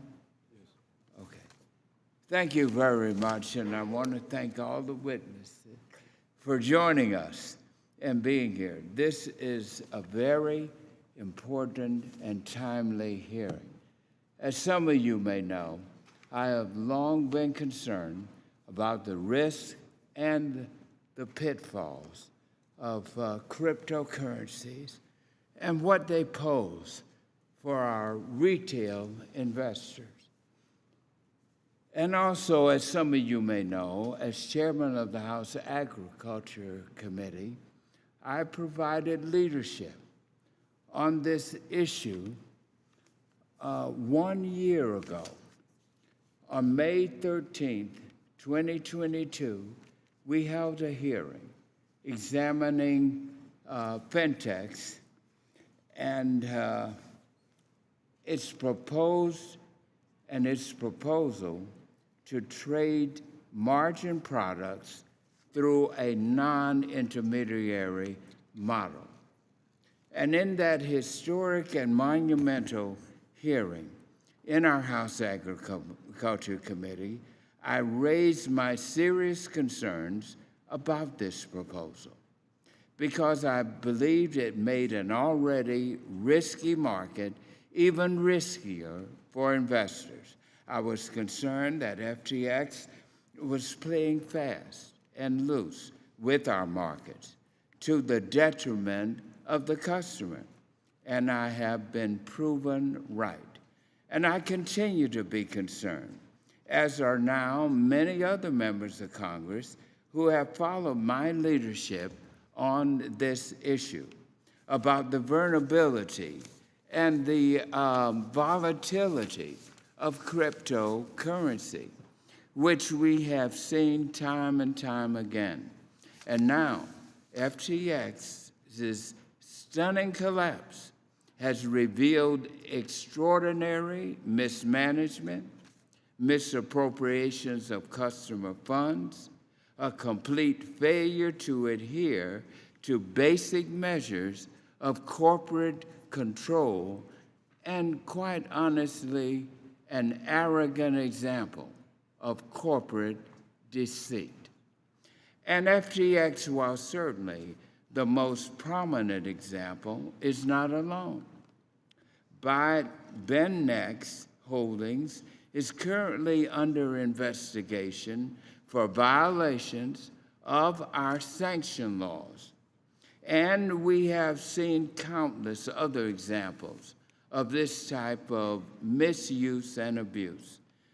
So, ladies and gentlemen, as we have seen time and time again, these sketchy types of offerings provide little to nothing in the way of disclosures to investors who, quite honestly, are being used.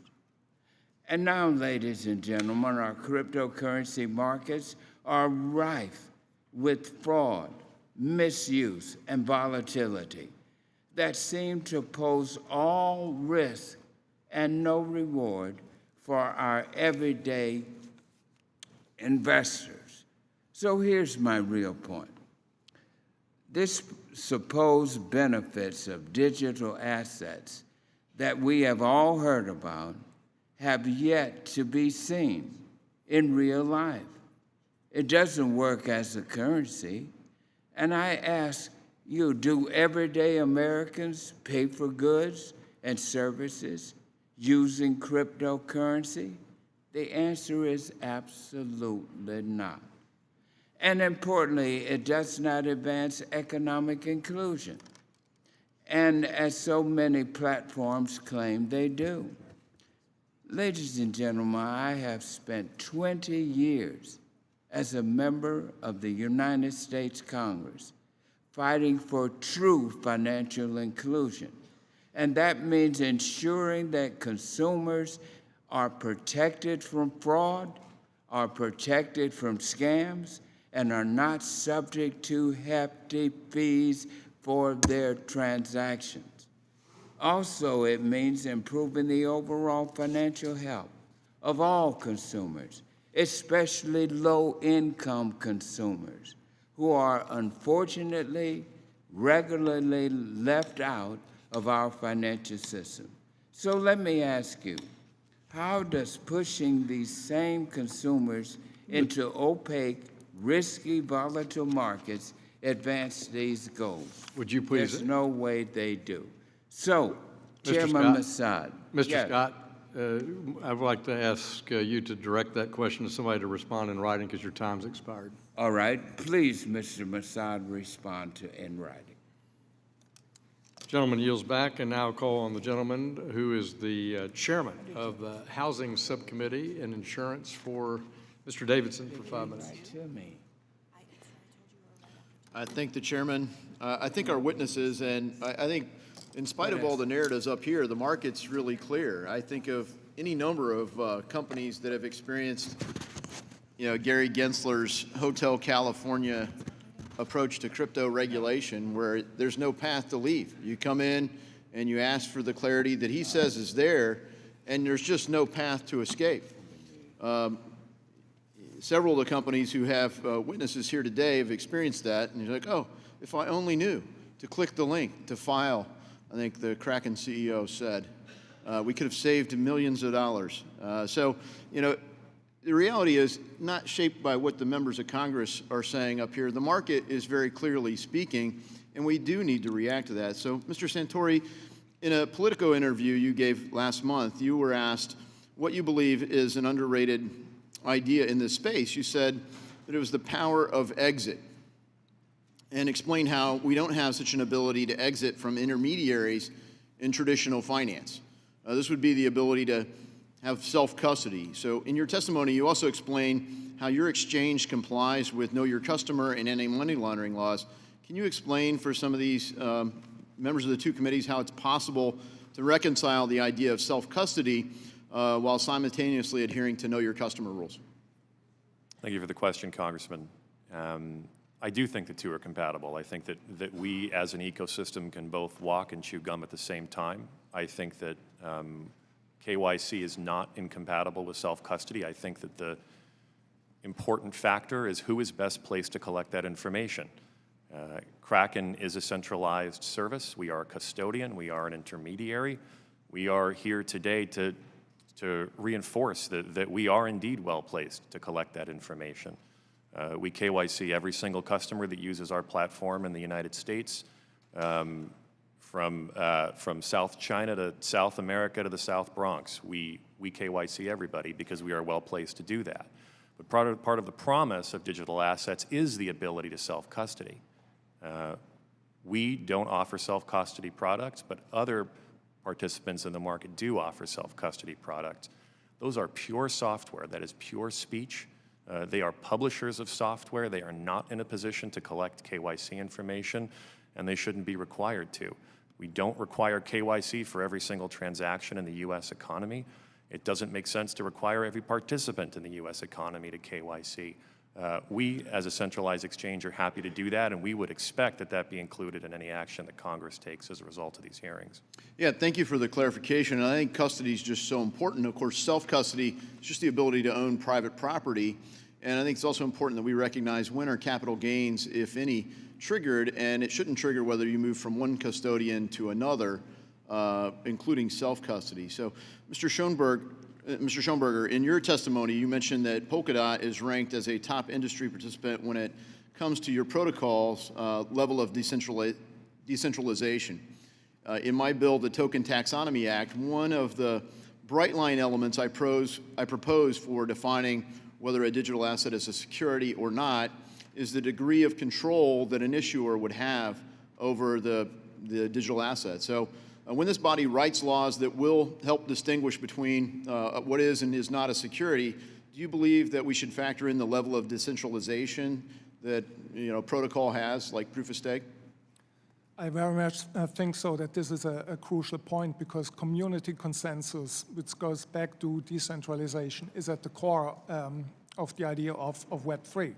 And if we look at the DOT token, what it does, it's essentially a piece of orchestrating software. It's technology. It's a piece that helps access and participate in the broader network bit. And I think we should look at what these tokens do if we want to regulate them, as opposed to like what they're called. And the foundation launched the network and gradually gave up control. Like, that was a launch process that lasted a year and a half, but ultimately seized central control, be it at the technical or a governance level. Yeah, I think that's an important distinction. And how do we measure when that point occurs? I think of Protocol Labs and Filecoin in a similar path, where they very overtly used our existing framework to launch the project. But at some point, this is the Hotel California they can't escape from. When is Filecoin actually a digital asset and no longer part of the entity Protocol Labs? I hope we resolve that here today, and I yield back. I thank the Vice Chairman of the committee for yielding back, and turn to my friend from Illinois, Dr. Foster, for 5 minutes. Thank you, Mr. Chair, and to our witnesses. Estimates that were referenced in the testimony indicate that anywhere between 50% and 95% of Bitcoin transactions are fakes, that is, wash trades and similar frauds on the market. So for the first question, does anyone on the panel believe that it is possible to conduct a well-regulated futures or derivatives market when the underlying asset is subject to this level of market manipulation? Let the record show that no one believed it was possible. Sir, you have two people with their lights on. Oh, is that right? Okay, Well, yes. well, Congressman, Also describe how you can have a well-regulated derivatives market when the underlying asset is subject to massive market manipulation. Well, I think that question supports why the CFTC, which is limited right now to simply monitor the spot for fraud. market, right? Yeah, That's right. And I agree completely. That's the point. You agree with the point that we've got to do a better job. We have to eliminate manipulation in the spot market to have a well-regulated derivatives. Yes. Okay. So everyone concurs with that. Great.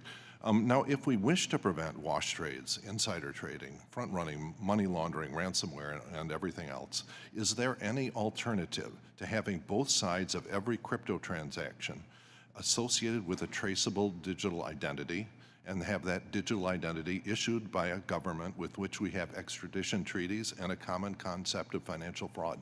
Is there any alternative to that?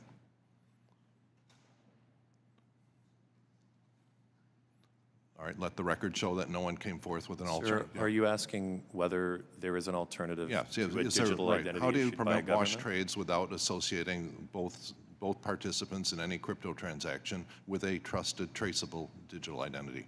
I do believe there are alternatives to that. I believe the alternatives are numerous. Do you describe one example of something that can prevent wash trades that does not have traceability of digital identity to both participants? Kraken, for example, monitors our exchange for abuse and market on your manipulation. exchange, but you accept Bitcoin, which gets traded anonymously on the dark web without that. So you're basically a portal to that. You can't, you're not preventing. I wouldn't say that at all. I think we play an important role as gatekeepers in this industry. But there are wash trades happening with self-custody that you cannot control, for example. I would be surprised if wash trades happened in any meaningful sense. Trades cost. They are expensive to do on-chain, and particularly in mass. Wash trading on-chain is regularly detected by forensics platforms. There are vendors. For some crypto assets, there are crypto assets where the identity is much more difficult to trace, and I believe this is not possible, and the market will no doubt move to those if it is driven by the desire to do anonymous and fraudulent trading. So I think that really, to my mind, the place that we have to go, well, actually, Mr. Culkin, you mentioned on page 9 of your testimony that various industry participants have suggested that various KYC solutions, including even at the wallet level. And so this strikes me as where we're going to have to end up here. Now, if you just look at the automobile industry and how essential it has been to the correct and the development of the automobile industry to have license plates mandatory on every car and have the license plate issued by a registered driver. It would be completely unacceptable to have unlicensed cars with unlicensed drivers cruising through your neighborhood or coming across your international borders. And so for the same reason, I believe we will have to issue a trusted digital identity associated with every, at the wallet level. Every crypto wallet, you'll have to say, I want a wallet, go to a government that we trust and have that wallet, the license plate issued for that wallet. So that's personally, could you describe some of the proposals, concrete proposals for wallet level identity? So Congressman, I'll defer to others. I think someone else on the panel made the point about KYCing wallets, but I would, to build on Mr. Santori's point, note that if the CFTC had regulatory authority over the spot market, it would be able to impose on registrants through core principles in the same way that it does for futures and swaps markets, that the exchanges conduct surveillance, that they KYC participants as part of their onboarding, that they submit to the rules and jurisdiction of the exchange, and those exchanges essentially act as an SRO in addition to the CFTC and NFA. Okay, Mr. Schoenberger, in your testimony, you made the comparison with Web3 and SMTP, the Mail Transfer Protocol, with the idea that people would somehow be interacting with the blockchain. Excuse me, I'm out of time. If you could respond to the Moxie Marlin Spike article that you're no doubt familiar with on my first look at Web3 and respond for writing, I'd appreciate it. Gentleman yields back. Thank you. You'd respond to his question in writing. Now we'll turn to the gentleman from Tennessee, Mr. Rose, for 5 minutes. Thank you to our distinguished chairman and our ranking members for holding this hearing, and thanks to the witnesses for sharing your time today. Mr. Chairman, I kind of feel like a NASCAR driver, but I'm not sure which cap to wear, my ag cap or my financial services cap today, but I'm honored to get to be a part of this hearing and hear from these august witnesses. We'd like to begin today with Mr. Culkin. Under Mr. Massad's suggested approach, exchanges that don't list Bitcoin or Ether would be excluded from regulation. Mr. Massad testified that U.S. exchanges collectively list around 400 digital assets. The SEC has indicated that there are nearly 10,000 digital assets being traded on hundreds of platforms. Do you think it is problematic if we don't regulate the trading of digital assets and exchanges that don't list Bitcoin or Ether for trading? So, Congressman, thank you for the question. There are a number of digital commodities in addition to just Bitcoin and Ethereum. And I think, to Mr. Durgee's point earlier, that trend will continue. And so creating an artificial restriction to only include those digital commodities, I suspect we would be back here speaking with you again in the future. Again, Mr. Culkin, I've heard some of my Democratic colleagues, particularly on the Financial Services Committee, claim that because Gary Gensler has declared that nearly all digital assets are securities, that we should just treat them all as such. Do you think this is the right approach, to do nothing and let Mr. Gensler just have full control of the space? So Congressman, I don't, but I don't think that that's the best approach, because nearly 70% of digital commodities traded today have already been deemed commodities by the CFTC as a body, as opposed to any chairman, commissioner, or staff. And so I think we need to be thoughtful about which products are commodities and should be treated as commodities, just like oil or soybeans or interest rates. I personally would liken Chair Gensler's approach to my son Sam's approach. He's 2 when it comes to toys. He wants to hold all the toys, but he doesn't want anyone else to be able to play with the toys at the same time. And so I thank you for your answer.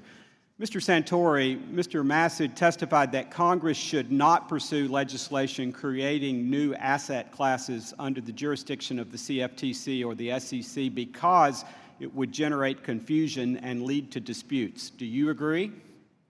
Thank you for the question, Congressman. I don't agree. I think that what we have today is abundant confusion and complexity. We have two of our financial regulators here in the United States alleging contradictory positions over the same asset. They have alleged that the same asset, one under oath, sworn in a complaint, is both a security and a commodity, but it doesn't fit into the narrow classifications of assets that can be both, the future. What we have today is the untenable position. What we have today is the unending complexity and litigation that is leaving consumers unprotected and leaving us as a global organization unable to plan and unable to invest here in the United States. Mr. Culkin, would you like to respond to that as well? No, I agree with Mr. Santori. Thank you. Mr. Santori, it is essential for any market structure legislation to set rules for the custody of digital assets so that customers can have confidence that their digital assets actually are where an intermediary says they are. Digital assets raise, of course, several novel issues when it comes to custody that must be addressed. Mr. Santori, as we think about how to apply these protections to digital assets, do you have any recommendations for how we should address issues related to custody? Thank you for the question, Congressman. Custody is something we believe that is critical to consumer protection. We believe it's critical to our ethos. It is part of Kraken's ethos. The failings that we've seen over the last year have had quite a bit to do with lax corporate governance controls, among them being custody. Kraken does offer custody for its users. We segregate our users' funds and their assets. But I will say that there is no such thing as physical segregation on a blockchain because these assets are digital. They are not physical. Custody is an important thing to get right for this Congress. I would say that the most important element of this is prescribing uniform standards for custody across market participants so the consumers know how their assets are being custodied and that they can have confidence in it. Thank you, and I yield back, Mr. Chairman. I thank the gentleman. Ms. Bodinsky from, what state are you from? Illinois. Illinois. You're recognized for 5 minutes. Thank you, Mr. Chairman, and thank you to the ranking members. And thank you to the panelists today. I appreciate your testimony. As we participate in these important hearings on the future of digital assets, it's very clear that there is a pressing need to develop regulatory framework for this industry to protect consumers while also allowing room for growth. I was really happy to participate in the sub-hearing we had on the House Agriculture Committee not too long ago. But maybe zooming out a bit on this topic. At the same time, I hosted a town hall, my first town hall as a freshman in my district last week, and we talked about a whole host of issues from the Farm Bill to the debt ceiling. And yet I don't hear a lot about these issues from my constituents. I represent a very rural part of our state in central and southern Illinois, and so I'm asking to all of you as panelists, how do we frame this conversation for folks like myself back home when we're talking to constituents as it relates to the vision for DeFi to be a supplement to those who have been underrepresented in the traditional finance markets in particular? I'd be interested in your thoughts. Thank you. Well, if I may address that, I agree with you, Congresswoman. These issues obviously aren't central to most Americans who are worried about whether they'll have a job, whether their incomes will rise, the price of goods, education of their families. What concerns me, though, is what we saw when crypto prices really rose quickly were a lot of people who thought, oh, I'm going to invest in this and I can quickly make some money. And, maybe they even understood that there was volatility to the assets, although I think a lot of them didn't understand that. But there's also a huge amount of risk in these platforms. And so it's maybe not that important an issue for most Americans, but I think we have a responsibility to create an investor protection regime so that they're not taken unfair advantage of. They're not risking their hard-earned savings on things where there's so much fraud and scam and risk. Congressman, if I could just add, when I try to explain to friends and family that the CFTC has enforcement authority, which is really reactionary, but that they do not have regulatory authority in the commodity spot market, frankly, they're surprised. It's confusing, it's complicated, and so in my mind, the best incremental step forward here is to expand the CFTC's authority so that participants, particularly retail participants, have the protections that a lot of them think they already have that don't exist. Additionally, up until recently, unaccredited investors could really only participate in post-IPO offerings. Most of the larger gains take place pre-IPO. So when we look at access and inclusion, in particular in districts like yourself, where those individuals don't have the ability to even participate. And so due to U.S. accreditation laws, it creates an even greater wealth disparity between those two people. So when the crypto markets became activated, particularly in the U.S., and you started to see U.S. retail investors participating, it was almost their first glimpse at participating in what would be considered an early stage startup that they could never have touched otherwise. Now, if we had clear regulatory frameworks and consumer protections where they had the ability to participate within those markets and there was some level of oversight, then they would be sitting in a much better position than they are now and still able to participate in something that's early that otherwise they never would have been able to touch. Those are great points. Thank you. I had just one other follow-up question with my remaining time for Mr. Massad. Your testimony touched on the resources that would be necessary to equip the CFTC should they be given additional regulatory authorities. Could you walk us through resources the agency identified or invested in during your time at the CFTC in relation to digital assets and any additional resources we should be looking at now? Thank you, Congresswoman. It was still a fairly small market when I was in office. I left in early 2017, and we did not, under my tenure, approve any futures products. There were only swaps trading on, platforms with eligible contract participants. So in terms of our regulatory authority, it was fairly small at that time. Obviously, with the overall growth of the market and the fact that we now have several platforms trading derivatives on crypto, it's a much bigger challenge. And if you then go and give the CFTC spot market authority, and I think they're very competent, they could do that, but only if they get adequate resources, because it's just a big policing job.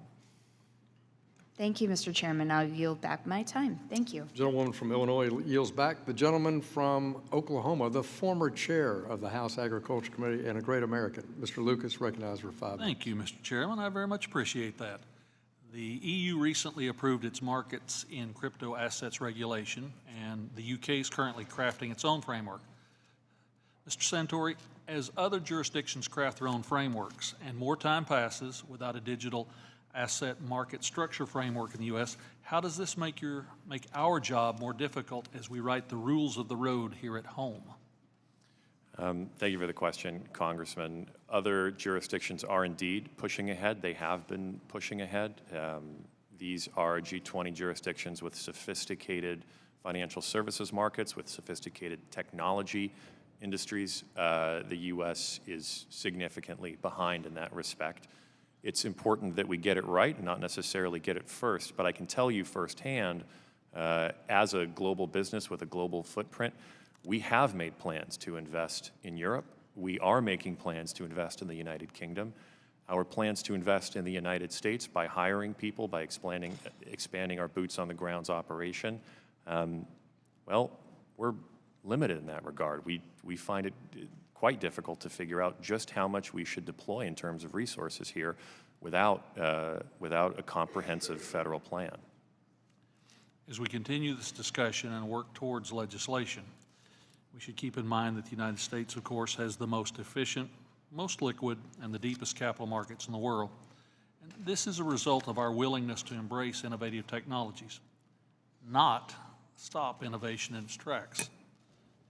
Mr. Blogrand, could you touch on this? You touched on this in your testimony, but from the perspective of the world's largest stock exchange Could you elaborate generally on both the difficulty and importance of balancing financial innovation with investor protection? Certainly, thank you.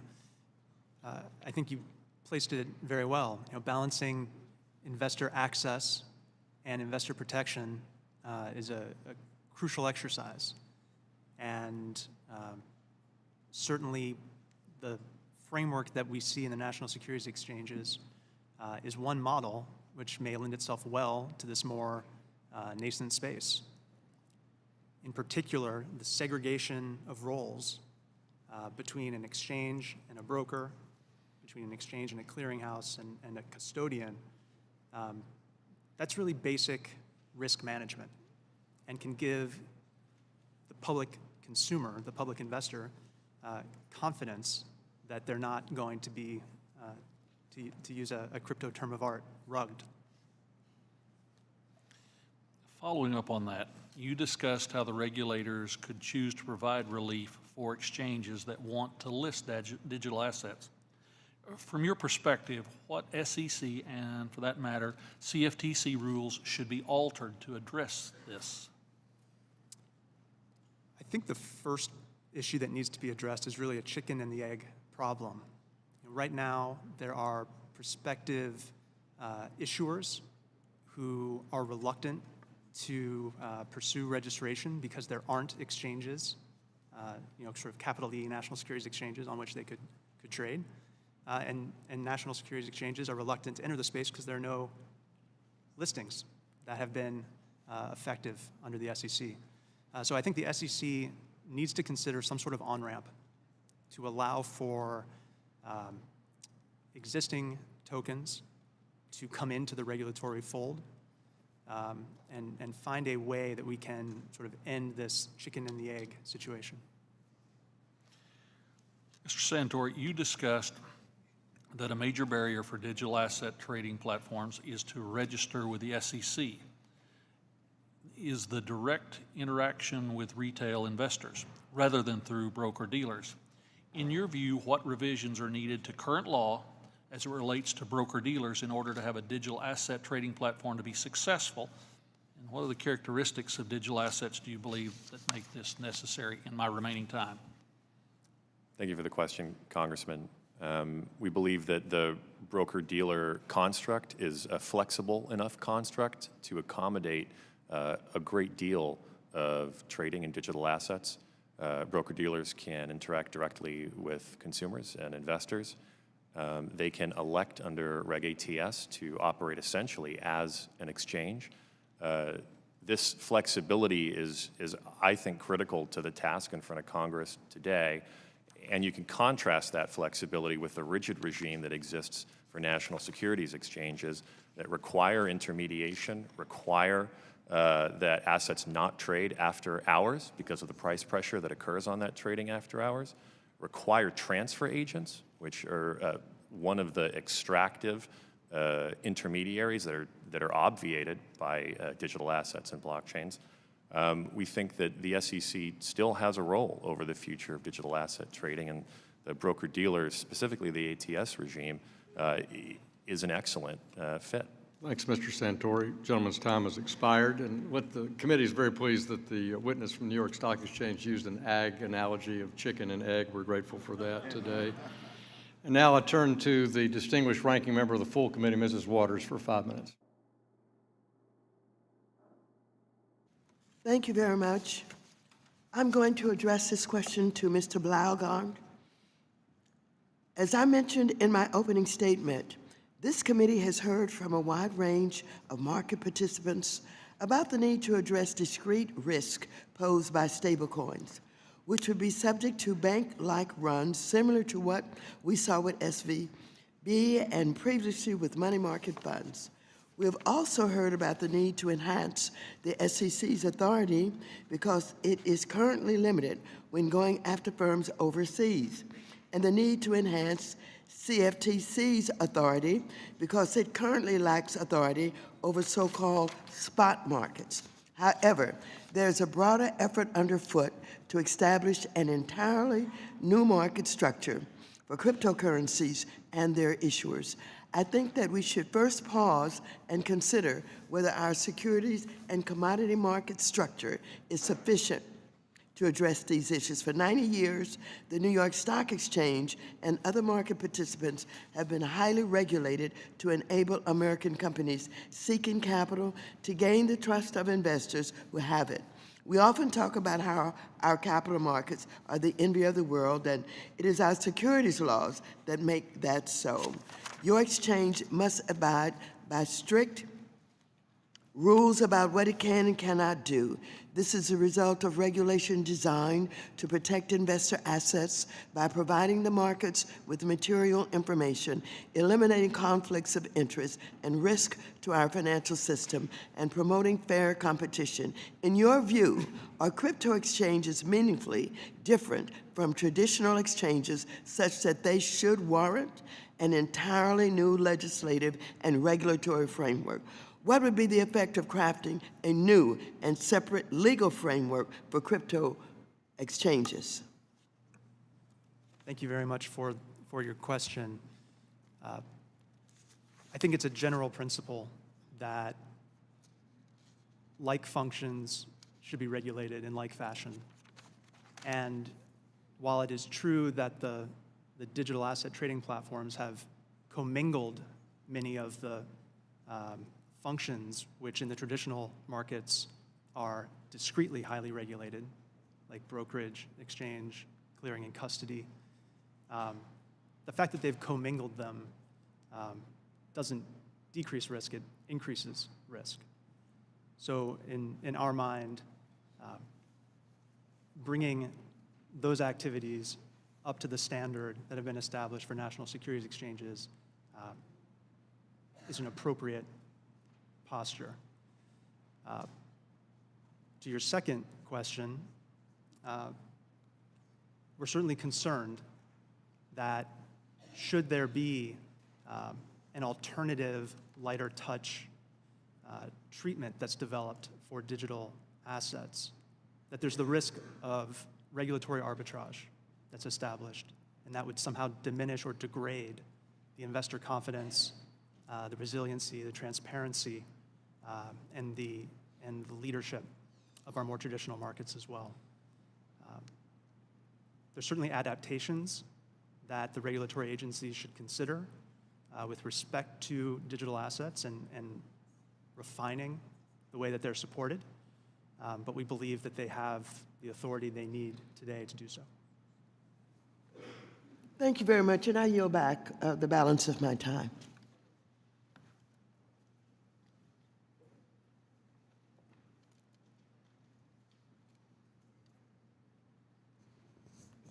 She yield back? Yes. Gentlewoman yields back. Mr. Stahl of Wisconsin is recognized for 5 minutes. I thank the chairman. I thank both our chairmans and both our ranking members for calling today's hearing. It's great to see agriculture and financial services come together to address a really big challenge. Why? Because I think it's time for Congress to get to work on digital asset rules, because the current regulation by enforcement practice is not working. Last month, the Financial Services Committee, we asked the SEC Commissioner, Chairman Gensler, for his view on the future of digital assets regulations. And candidly, we didn't learn a lot. We didn't hear a path forward for digital asset regulation. Maybe one of the only things we learned was that Chairman Gensler's never traded a digital asset himself. We don't know what Chairman Gensler's plans are. There's not clear rules in front of us. And regulation by enforcement doesn't work. And the come in and register black box served, the register by black box is serving to chill the digital assets innovation. I don't think we can afford as a country to cede regulation to other countries. I'm concerned that it's going to move innovation outside the United States, move it overseas, costing Americans jobs, and putting U.S. retail investors ultimately at a disadvantage. And I think this hearing demonstrates that Congress is ready to do the job. Let me dive in and ask a question, if I can, of you, Mr. Schoenberger. In particular, when we think about the global construct, right? So if we fail to do this here in the United States and we see innovation move abroad, I want to look at what other countries, what other regions are doing. In particular, how do regulators in Europe view blockchain technology, and in particular, how does this attitude differ from that of U.S. regulators? Thank you, Congressman, for the question. So I can speak for the Web3 Foundation that took a very deliberate decision at the time to be headquartered in Switzerland. Switzerland provided very early on for a very clear regulatory framework, distinguishing between payment tokens, security tokens, and utility tokens. And also the Swiss regulator, FINMA, issued a no-action letter to the Web3 Foundation back already in 2019. So would it, only cognizant of my time, would it be fair to say that they took a much more forward-thinking approach in Switzerland and in Europe? I would say so. I mean, this framework that they provided certainly provided the legal certainty to be headquartered there and have legal clarity around the classification instantly. Thank you very much. Only cognizant of my time. If I can, Mr. Durgee, if I can shift over to you, we look at the European Union recently approved its market in crypto assets regulations. What lessons can we take away from the EU's experience as we craft our own market structured laws here in the United States? Yes, thank you for the question. As we look at the rollout of MiCA, which won't take place actually until 2024, it really is the first large-scale jurisdictional regulatory framework that we've seen from a major market.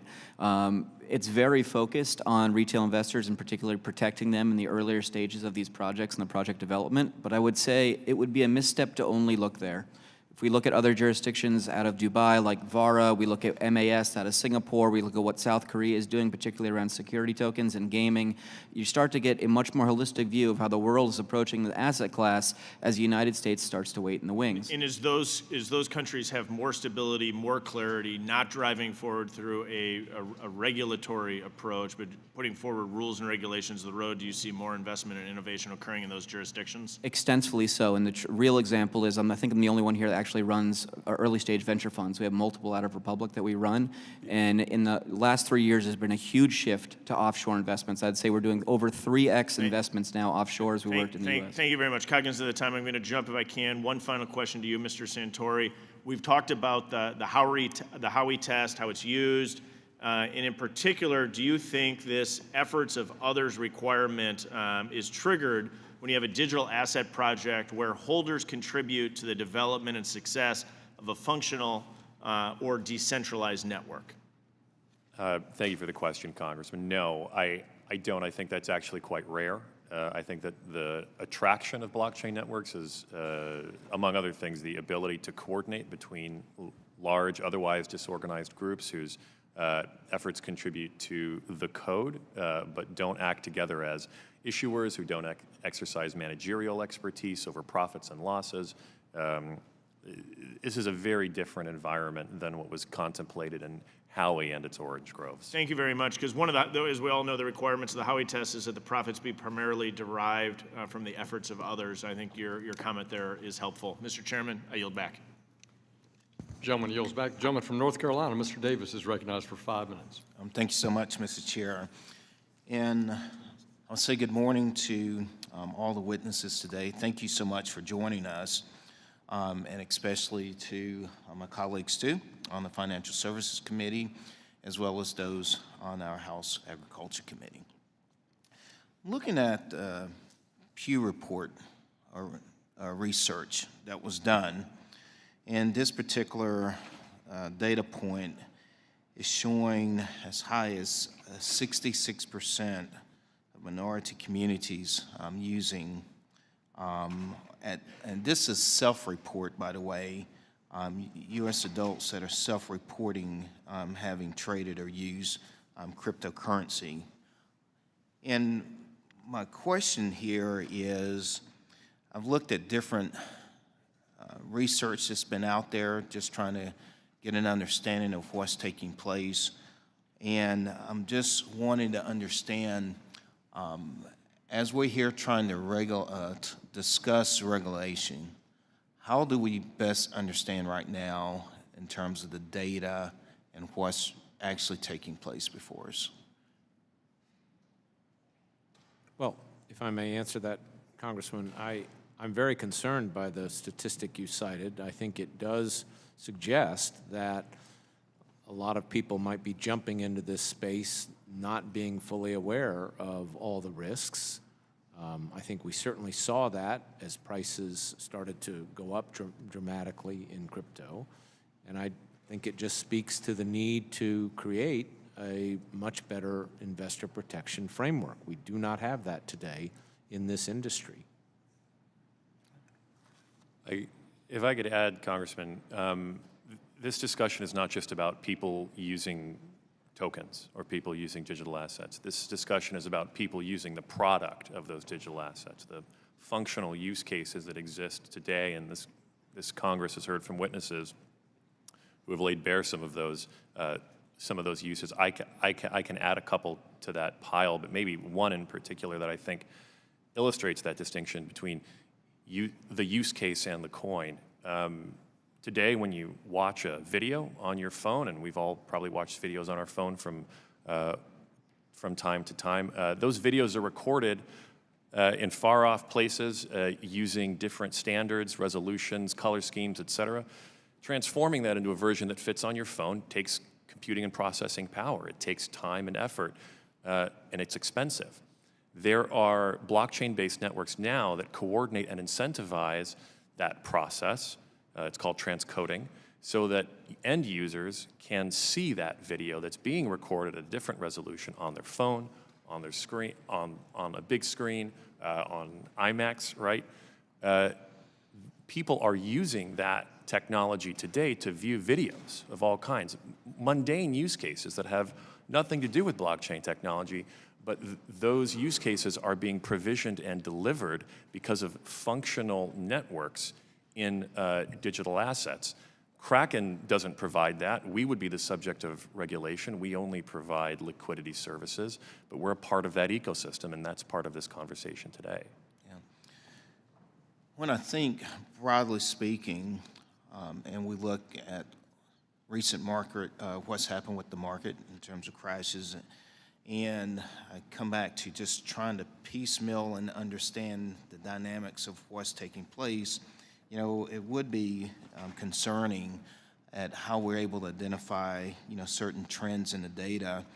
And what would be important to me when we obviously are talking about safeguards, consumer protection, you know, fraud scams that are taking place, at how we are proactively looking at any trend lines to further protect consumers.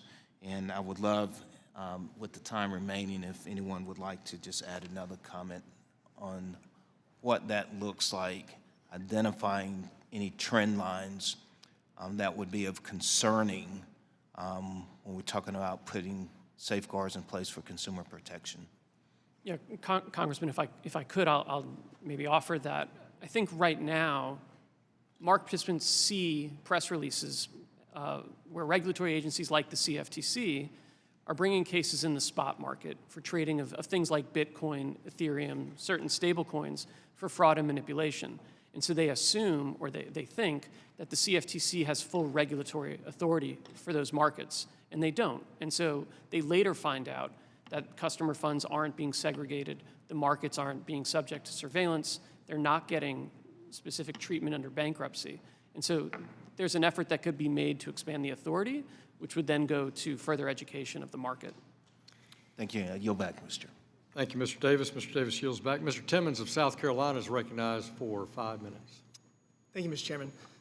The question, is a digital asset a security, really is a question of should existing securities regulations apply to digital assets? It seems to me that the answer is no. Blockchain technology enables digital assets to be created, stored, transferred, and transacted. The use of digital assets is essential to our discussion here. Some are cryptocurrencies intended to be used as a means of payment to buy goods and services. Some are digital assets intended to represent traditional assets, such as equities, bonds, or derivatives. Some are digital tokens intended to provide access to and operate blockchain-based infrastructures.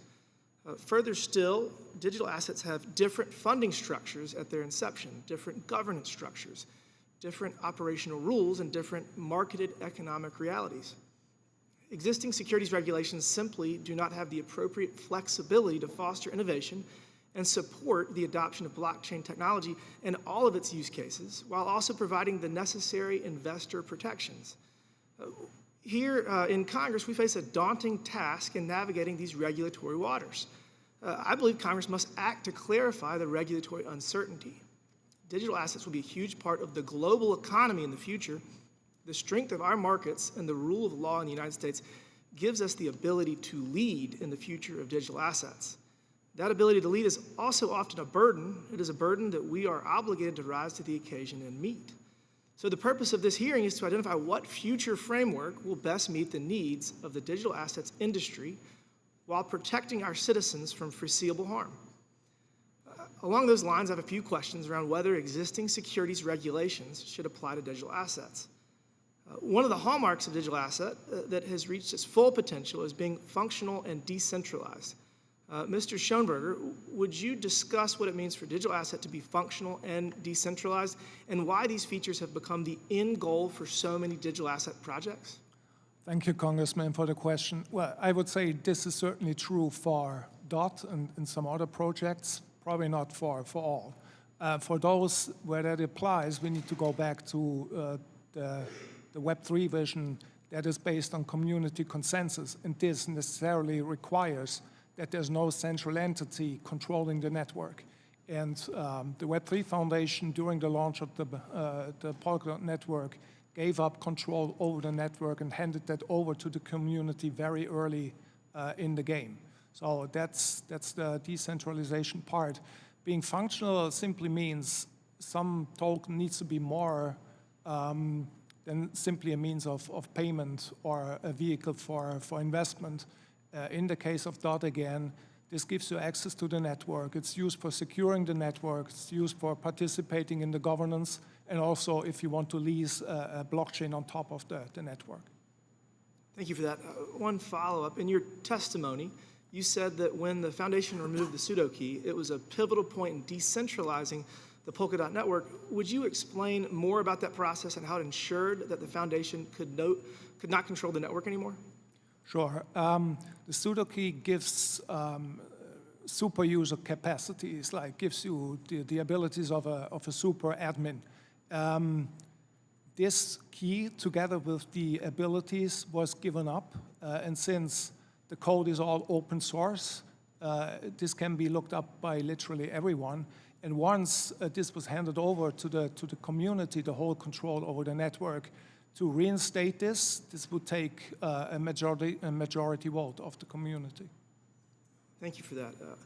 We've discussed today that either legislation or adaptations are needed. I want to discuss that more. Bitcoin is the most popular digital asset in the ecosystem. It is also the only digital asset that both the SEC and the CFTC can agree is a commodity.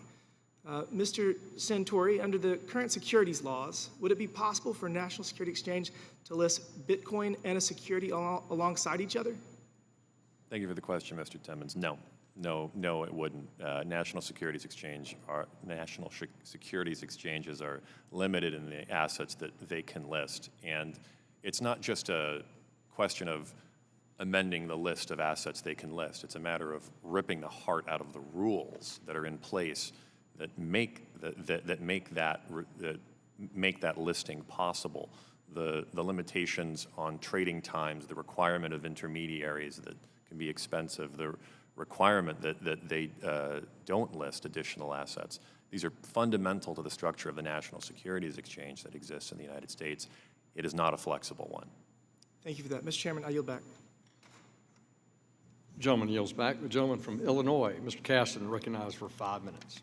Thank you, Mr. Chairman, and all our witnesses here today. I have just a general request, and I feel like I make some version of this at all our meetings. If a carpenter asked you, why do I need a screwdriver, and you said, let me tell you why all carpenters need to use toolboxes, we'd say you're not answering the question. We're not here today to talk about whether or not Web3 or blockchain should be regulated at some entity. We're not here to talk about whether or not you can pay for things with a digital dollar, through invoices. We're here to talk about cryptocurrency. And so I'd ask you all to limit your conversations there, because that's the question, is about the token, not the ecosystem in which the token lives. I want to start with you, Mr. Durjan. I want to make sure I didn't misrepresent. If I understand your testimony, is it your view that that cryptocurrencies will help close the wealth inequality gap? Indeed, it is. Okay. Do you know if you had invested in the S&P index over the last 5 years from 2017 to 2022, you know what the return is you would have earned? It would not have been terrible. Yeah, about almost 61%. There's been 12 cryptocurrencies that have existed during that same 5-year period. Do you know what the median return is if I'd invested in that basket of currencies over the same period? I assume I know the basket you're talking about, and it would be less than that. It's a lot less. In fact, I would have lost 46% of my money. It's a negative yield. Now, that's the median cryptocurrency, and we could talk about where the other ones are. But according to a recent report from the Bank for International Settlements, 73 to 81% of all of the Bitcoin traders during that period lost money. Do you want to revisit your statement about this being a great way to close the wealth inequality gap? I think when we look at the wealth inequality gap, we come back to the aspect of accredited versus unaccredited access. Well, that's a different question. There is the historical data is that this is not actually a way to grow wealth. I am really concerned if we are telling people who do not have the sophistication that this thing where they would have lost 46% of their money over the last 5 years is something other than, I don't know, a way to transfer wealth. Yeah, I think when we go back and we look at that, and we are all here to talk about consumer protections, right? That is the goal of this conversation. I asked the point because there is a myth about wealth inequality, and I am happy to debate facts. I'm not happy to debate lies. And I think we need to be honest about those facts. Mr. Blodgett, I want to move to you. In your comments, you had mentioned that investor protections, such as segregation of roles between trading venues, market makers, asset custodians, are a hallmark of regulated exchanges. Totally agree. Thank you for making the point. I would remind us all that your comments, which I think are valid coming from your mouth, are virtually identical to comments that Sam Bankman-Fried made in characterization of FTX in his prepared testimony here last June. Do you have any way of sitting here, because many of those same statements have been made by other crypto exchanges, do you have any way to verify that those other exchanges' statements are any more accurate than the statements made by Mr. Bankman-Fried last June, as relates to their exchanges? With respect to digital asset trading platforms that assert that they have controls in place to enforce consumer protections, I don't know that there's any sort of third-party verification that's available. Okay, so as you know well, because you live under these SEC regs, the current SEC regs do require exchanges and brokers to issue and provide investors and market participants with fair, timely, and accurate information on all that. If the crypto exchanges were subject to those regulations, would you be able to answer the prior question in the affirmative? If they were complying with the regulations, then we would be able to answer it correctly. For both the exchanges and the brokers, everybody in that ecosystem? Yes, sir. So then the last question, and I just want to build on the comment that Ms. Caraveo and others have made. As I think we've established, the CFTC is the smallest of all our financial regulators, by staff, by resources. And look, it's great that we say let's increase the funding of these organizations. To state the obvious, it is never easy to raise the amount of resources that go to fund our organizations. If this industry is such a big deal, if it's such a great way to grow wealth, if it's going to be so huge in the future, would you care to speculate why the industry would like to be regulated by the smallest, least well-resourced organization? I don't care to speculate, sir. Yield back. The gentleman yields back. The gentleman from New York, Mr. Molinaro, recognized for 5 minutes. Thank you, Mr. Chairman, and I too want to thank and acknowledge the fact that the two committees are meeting here today. You know, when I came to Congress, I may have been one of the few folks who actually wanted to have this conversation. I just listened to one of my colleagues suggest that this hearing is not about regulations. In fact, it is. This is an industry that one has been certainly pushing the expanses of innovation, creating opportunity to access capital and wealth, and doing it in a way that, yes, has enormous risk. We recognize that. But at the same time, enormous opportunity, in particular for those who don't understand or want to or can participate in the traditional banking infrastructure. That's all critically important. I represent a rural community upstate New York. We might as well be some banking island in any other place of the world. And so, yes, this hearing is about regulation. In fact, regulation of an industry that is asking us to do something. And I appreciate the testimony we've heard already and the progress that we are making.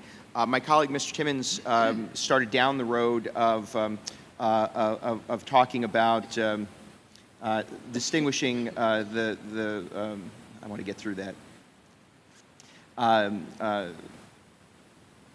Whether or not it's possible for the National Security Exchange to list Bitcoin and a security alongside each other. Mr. Santori, you started down that road. I wanted to add to that as a follow-up.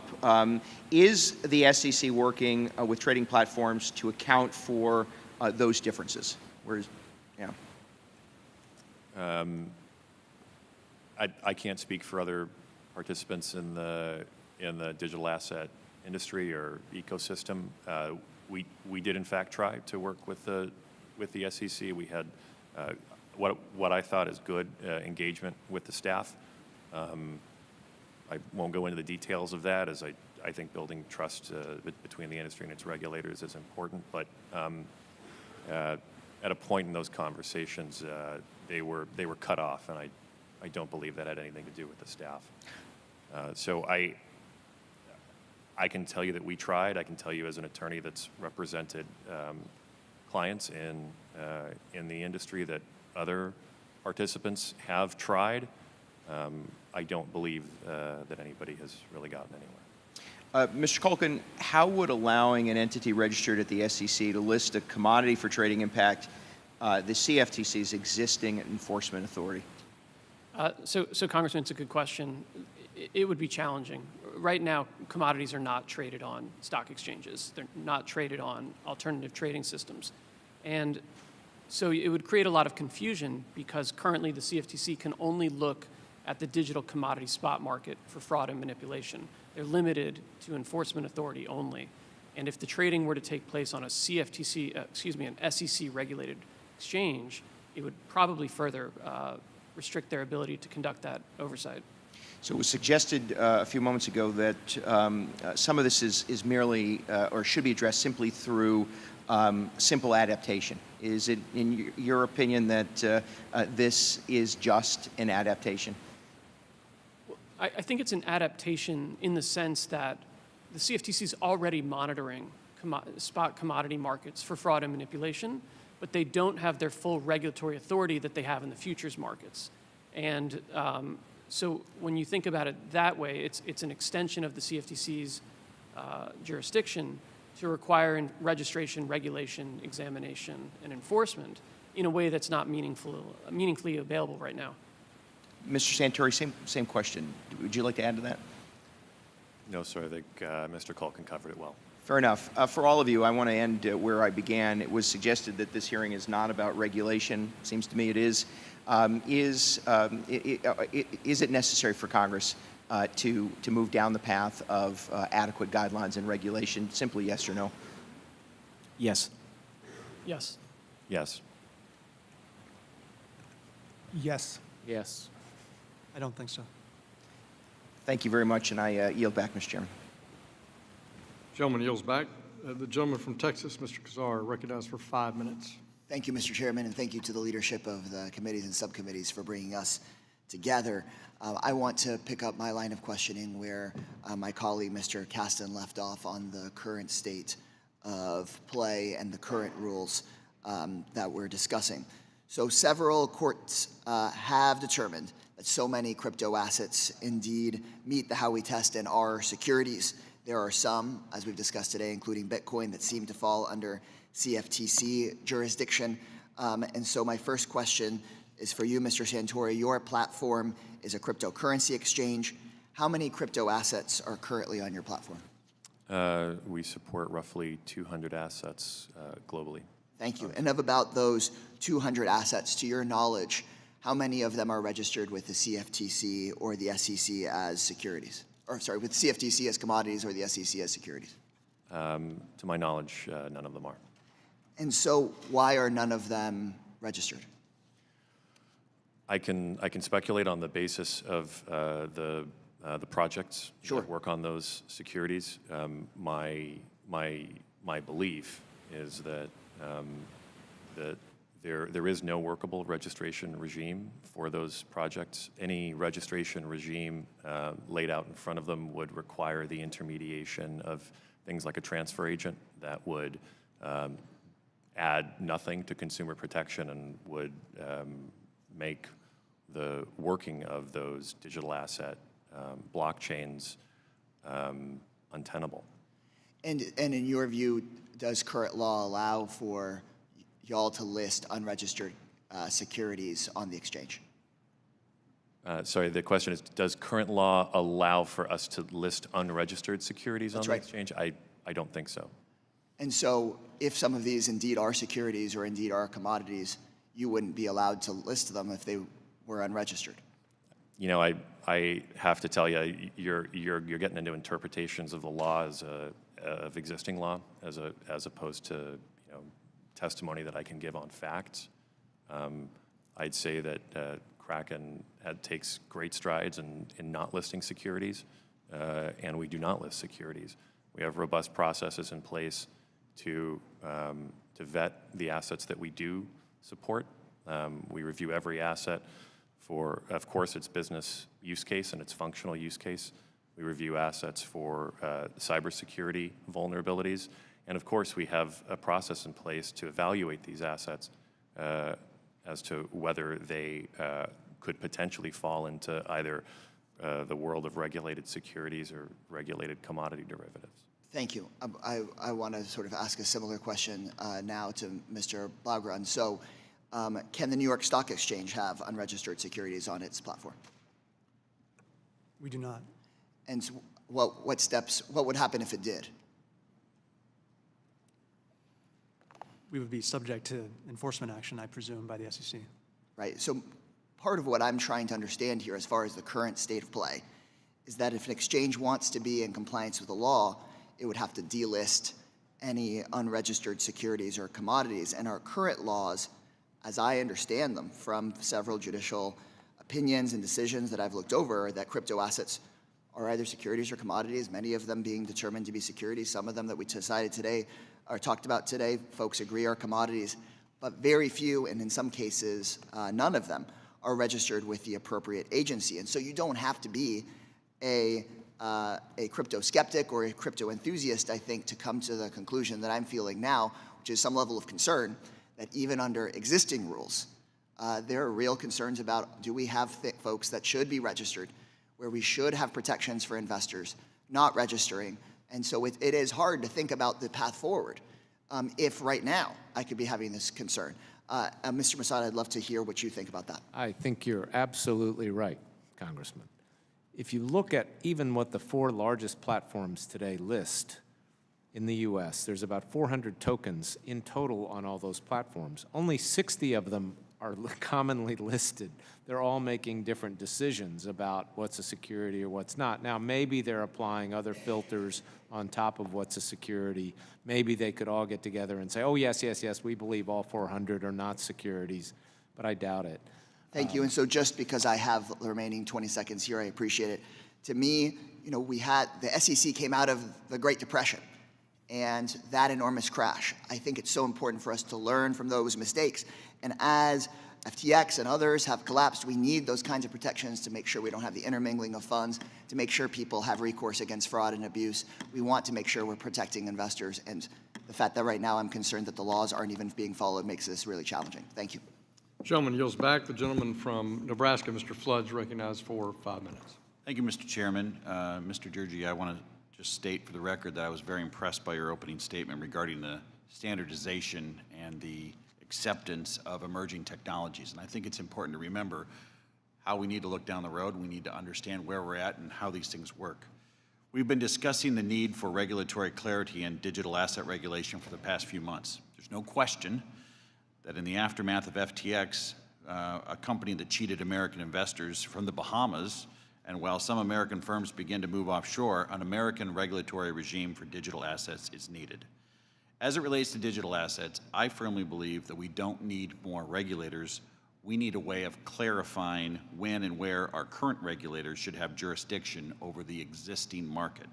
In other words, we need to establish, and this is easier said than done, the CFTC lane and the SEC lane within the digital asset space, which is easier said than done. I want to make a record today, Mr. Santori, regarding Kraken. You've testified here today. Does Kraken maintain accurate books and records?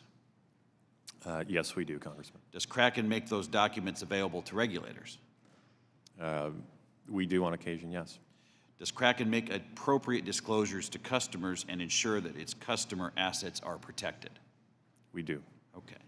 Given your answers to those simple questions, what is the best means, in your opinion, by which we can ensure those steps are all being taken?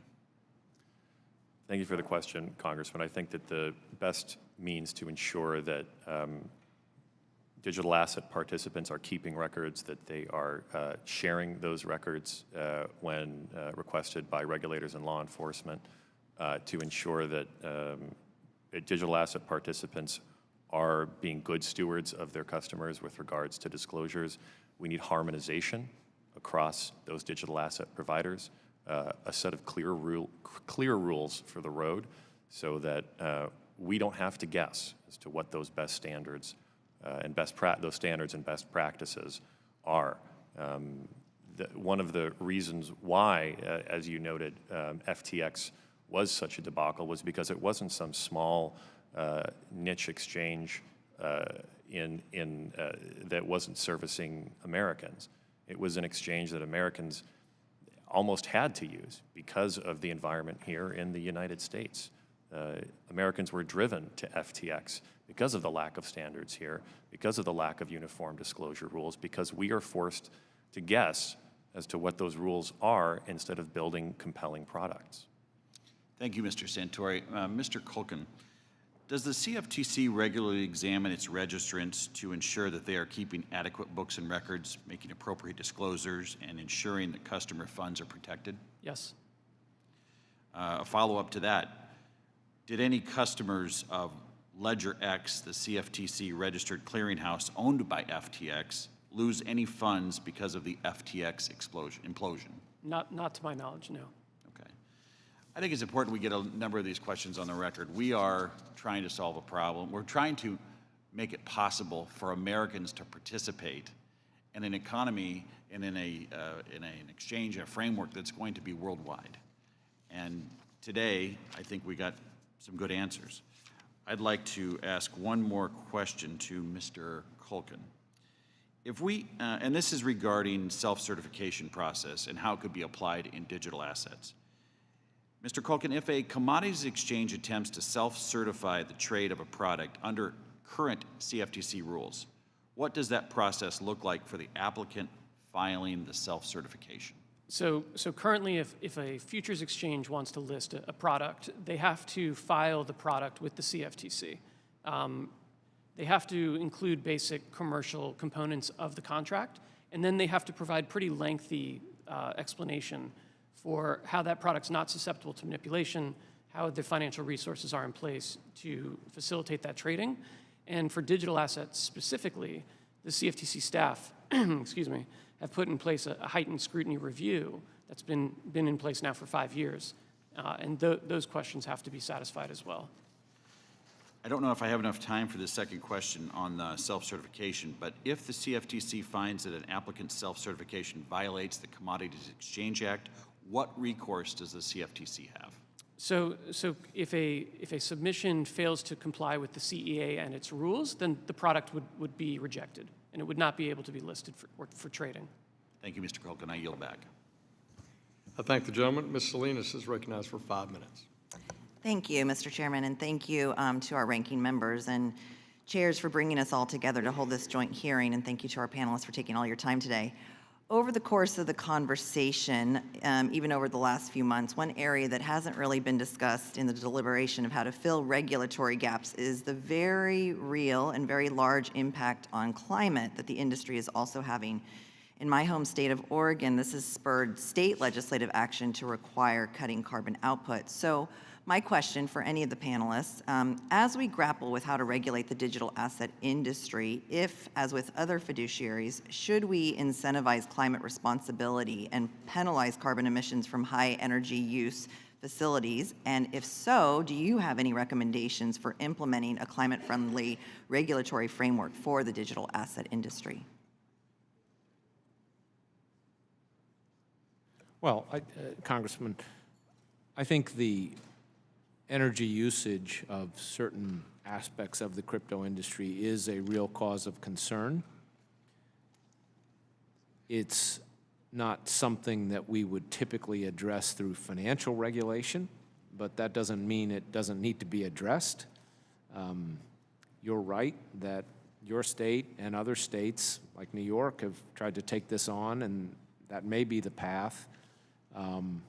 Certainly, though, beginning with some sort of framework where we have financial regulation that includes investor protection and that includes disclosure about a lot of these things would be a step forward, and then one can decide who is the proper regulator to address the energy aspect. Thank you, I appreciate that. Does anybody else care to answer? Because I can move on. I'll just make a comment that the industry is very aware of that problem and is aggressively moving to more towards green energy solutions. I think there's actually been an extensive amount of innovation in that area and continuing to move so, mainly because it's business ready, right? We're seeing it save money along the lines. I'll give you just a real world example. Flare gas out of oil mines now is being used in order to run Bitcoin mines. There's a company called Caruso that's particularly adept at it that is otherwise would have been pollution that's being converted into energy to run these facilities. So I think the need for that is driving innovation. Thank you. Congresswoman, I also like to add that they're not all the same. According to a mutual study, Polkadot actually has the least carbon footprint in the industry, and the whole consumption in a year equates to only 7 households in Switzerland. So that makes a difference. Thank you. All right, so for many of you, there does seem to be some degree of consensus around needing to regulate based on utility. But what concerns me is that the use cases of crypto assets are still pretty murky. There is also seems to be evidence by the lack of registered securities. Are issuers not able to describe the uses of their own products, or is that the potential product uses are substantially broad and vague? Congresswoman, I think it's some degree of both, but in particular, it's the lack of any kind of regulatory framework that requires disclosure effectively. I mean, if you have basically a lot of industry participants claiming that what they're issuing is not a security, then we don't have a framework for disclosure. Now, the SEC did, I think, a great job going after the ICOs, these internet coin offerings, where people were just issuing tokens that were securities on the basis of very little disclosure. There is also the element of exactly what is the use case. Sometimes you can have a token which has both a utility, but it is still a security. The SEC recently won a they won a case to that effect, that even though it had a utility component, the token was still a security. So again, it comes back to needing a framework. What I've suggested is create a framework where we don't have to rewrite securities laws, but we get at the issues you're talking about. Thank you. I'd love to just add to that very quickly as well, that a lot of the disclosure requirements, especially in particular into the capital raising components, whether that's Reg CF or Reg A+, are quite counterintuitive. The goal is to find that these assets are decentralized. Most of the disclosure requirements are very centralized disclosures. Who is the operating team, audited financials, business plans. If these things are run by a community of developers, they don't have that information able to disclose. It's just not a viable framework. So we really need to look at potentially shifting that. That will also bring digital assets into the forefront. Thank you. I yield back. Gentlewoman yields back. Mr. Nunn's recognized for 5 minutes. Thank you, Mr. Chair, and appreciate the incredible panel. This has been a good discussion all day long. We've been listening to it as we go through here. Both the work of the Ag Committee and the Financial Services Committee, where I have privilege on getting to serve kind of in this nexus space between where we have digital assets floating between what guys in Iowa know very well on commodities trading and guys in downtown Des Moines know in securities trading. So as a simple Iowa guy here, we've got a digital asset that falls under the CFTC for all things commodities. But if it is a securities, it's going to fall under the SEC. We just had Chairman Gensler in here who claims that every other token than Bitcoin is under the SEC's jurisdiction, including a number of the ones that we've talked about today. In contrast, the CFTC Chairman Bidham stated that a commodity like what he called Ethereum would be under the Ag Committee's jurisdiction. So, Mr. Cullen, I'm going to talk with you first, based your background in CFTC. One of the simple questions that we asked before: Ethereum, is it a commodity? Is it a security? So I think it's a commodity, and I say that because there are futures contracts trading on Ethereum, just like soybeans or different gas or energy products. All right. Well, that's good to hear, because I think that we've had a lot of people who have talked on it on both ways. My point here is that it's not clear under the current structure to be able to know truly where Ethereum should be traded on, or other entities like it. I'm going to ask then, given your experience at CFTC, would you pose the same question on, let's see here, this issue of, does the CFTC or any other federal regulator register commodity listings? So let's go back to this question on commodity listings. Does any federal regulator register commodities listings? No, I don't believe so. And let's talk about specifically, there's some conversation earlier on spot commodities listings. Why or why not do we list that? So there's no federal regulator tasked with overseeing the digital commodity spot market right now. Right, so we're in this open space. Let me ask Mr. Santori, you highlighted a great conversation here, in my opinion, the unique elements of crypto being a bipartisan issue, collaborating on tough subjects. Not only is it bicameral, but you're seeing in here it's across multiple committees of jurisdiction in the United States. One of the issues that's most important to me is ensuring that bad actors don't attempt to utilize this crypto to evade enforcement. And that's why I partnered with Representative Himes in introducing the Financial Technology Protection Act, which would bring regulators and industry leaders together to ensure we have standards and regulations that were just highlighted in some places currently are lacking. So in your view, how would such a collaboration be helpful not only to regulators but to the industry writ large? Thank you for the question, Congressman. We applaud that effort. I should say that right out the gate. I think that that what we're here today asking for, these clear rules of the road, would allow us as a global organization to be able to prepare to make additional reporting to the CFTC and the SEC. We would have clear guidelines on what information to record about our customers and about the transactions that occur on our platform. We would have guidelines on how long to keep it. We would have guidelines on how to share it. It's often lost in the shuffle, but the mundane details around actually sharing this much information with multiple regulators is probably the bulk of the discussions that we have today when we work with law enforcement. Kraken makes literally thousands of reports to regulators in the United States and around the world.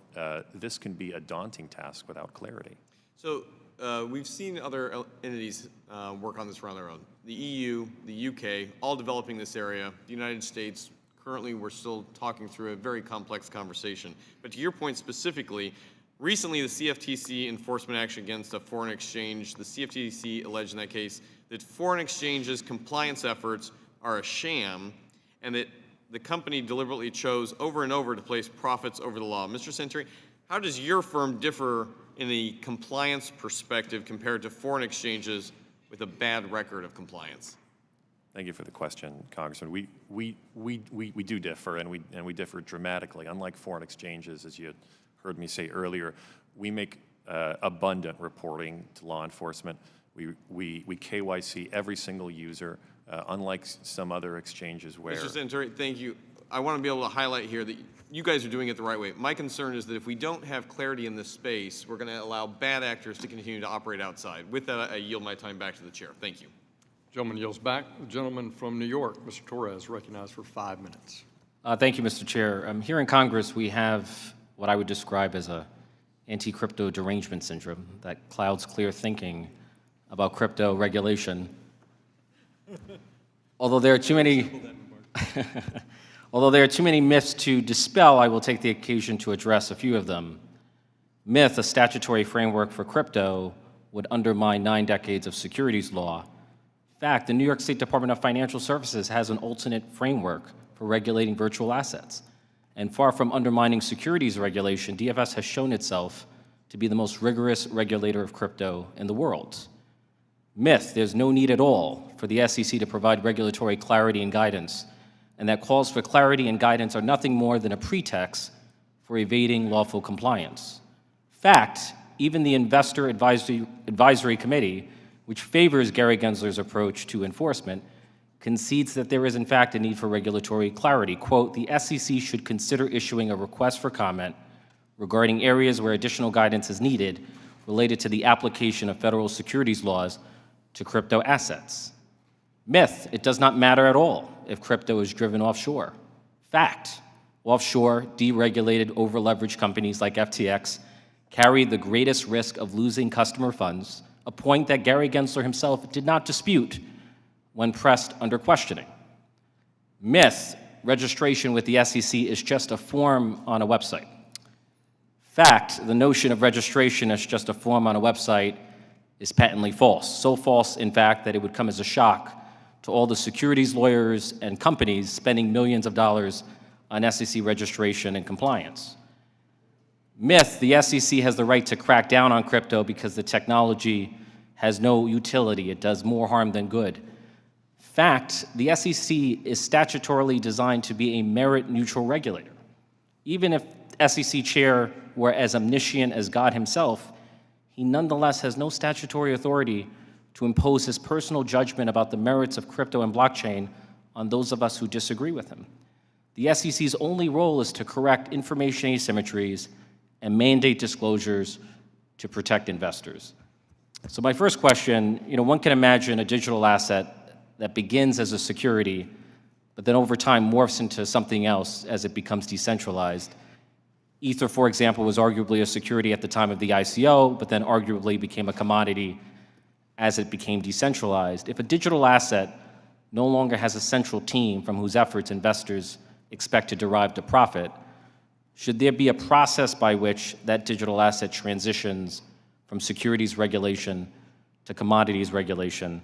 Mr. Culkin, do you want to take a shot at that? Congressman, so first, thank you for your remarks. I agree with your sentiment, and I think about these issues as being a former markets regulator. And so it's really not so much whether I think that there's merit to the product, but more that market participants need to be able to come in and know that the market has integrity, there's not fraud, there's not manipulation, activities being surveilled. In terms of transitioning from a security to a commodity, I mentioned this earlier, there's sort of the obvious two endpoints, a token being issued for a capital raise and something that's a good or an article that's relatively fungible. The point at which something transitions is really it's challenging to identify that specific inflection point. And so we can look at the different characteristics of the security. You would agree that whatever regulatory framework we develop would have to delineate that process? Absolutely, yes, sir. But you have no clear sense of how that process should unfold? It really depends on the facts and circumstances, and we've talked today about how these products and these markets are different than traditional debt or securities or equities, and so I'm reluctant to point out a clear, bright line here. So we typically, maybe with the exception of stablecoin, which we think of as a currency in the strictest sense of the word, we typically think of digital assets as a binary, either a commodity or a security. are those two categories exhaustive, or are there other categories that we should keep in mind? I see you waving your head, so that's... Well, Congressman, first of all, something can be a commodity under our laws, such as ether, by virtue of the fact that there is a futures contract traded on it. That doesn't necessarily mean it is not a security. You can have something that's both. And the question for a lot of these tokens is there still that enterprise behind it that is affecting its value? I'm not saying ether is still a security, but I'm saying those questions still exist. Yeah. And yes, we need a transition. It's really a transition from when should all the securities laws that go to capital raising stop applying, because you really don't have an entity behind it, an enterprise behind it. We should have a process that addresses that. Gentleman yields back. Ms. Houchin is recognized for 5 minutes. Thank you, Mr. Chairman. Thank you to the panel. Establishing a clear and thoughtful regulatory framework isn't just important for the digital assets and technologies that already exist. By creating much-needed clarity, we would be facilitating the development of blockchain, expanding the potential uses of all sorts of tokens, and creating safeguards for new technologies created by innovators here in the United States. I have said before in the Financial Services Committee that I view the digital assets as the new space race. Like the challenges of the last century, there's no reason why the United States should not lead the way. Mr. Schoenberger, I'd like to ask about distributed ledger technology. Distributed ledger technology has been described as a foundational technology like the internet or electricity, in which the adoption of the technology is gradual, incremental, and steady, but utterly transformative to society and the economy. What does this idea tell us about the future of distributed ledger technology and the digital assets that power them? Thank you very much for the question, Congresswoman. I think the comparison with the internet is the best one here, because if we look back, what made the internet really take off was the open standards and protocols that were enabled by a framework of regulation that allowed this. That framework tried to understand the potentials of these technologies and cater to them. We think that Web3 technologies offer the same potentials and benefits. And we also think that we are about there where the internet was 25 years ago. So no one knows what will come from this, but the potential is huge. And what we need is certainly legal certainty around these questions. And I'd very quickly like to comment on what Congressman Torres mentioned, because that was exactly our journey here. We tried to go a process together with SEC staff from a security that DOT once was when we sold it for fundraising purposes to a non-security. And while that process sort of worked, it took 3 years, and still after putting in all that effort, the Web3 Foundation in the end was left without any tangible validation in its hands. So this very clearly shows that we need legal certainty by statute. Thank you. And switching to our securities laws, the ultimate purpose of U.S. securities laws is to solve for the problem of information asymmetry. Thus, if an existing disclosure regime is not producing information that is valuable to digital asset purchasers, the ultimate purpose of U.S. securities laws is in fact not being met. Mr. Durgee and then Mr. Santori, do you agree with this characterization? Very much so, yes. Yes, Congresswoman, I do. And for you both, how can we create a disclosure regime that will actually solve the problem of information asymmetry? I'll go ahead and start. Sure. Yeah. I think you're hitting the nail right on the head. We're in a situation that's extremely problematic. The disclosure regime is contradictory, and it makes it incredibly difficult to build a business in the United States with that level of contradictory regulatory frameworks. So until those disclosures are made clear, we're going to continue to have a lot of ambiguous frameworks that companies are trying to build on, which is ultimately why they're leaving the United States and moving offshore. I would add that, in fact, there is precedent here. MiCA, the markets and cryptocurrency assets regulation that's developing in Europe, lays out clear disclosure rules, and they put those disclosure rules on the people who are best suited to make those disclosures, the projects themselves. Then they require the exchanges like us to make those available to our users. It's a sensible approach. It's tailored to the actual risks of digital assets. We're encouraged by it. And finally, in 2020, the Federal Reserve Bank of San Francisco determined that 1 in 8 Americans purchased digital assets. The study also found that Americans would strongly prefer to engage with digital assets through regulated institutions. These statistics make it clear that digital assets are here to stay, and Americans want to engage with the digital asset ecosystem in a safe manner. Mr. Culkin, Mr. Durgee, Mr. Santori, given these statistics, how important is it that Congress act to establish the well-regulated digital asset marketplace?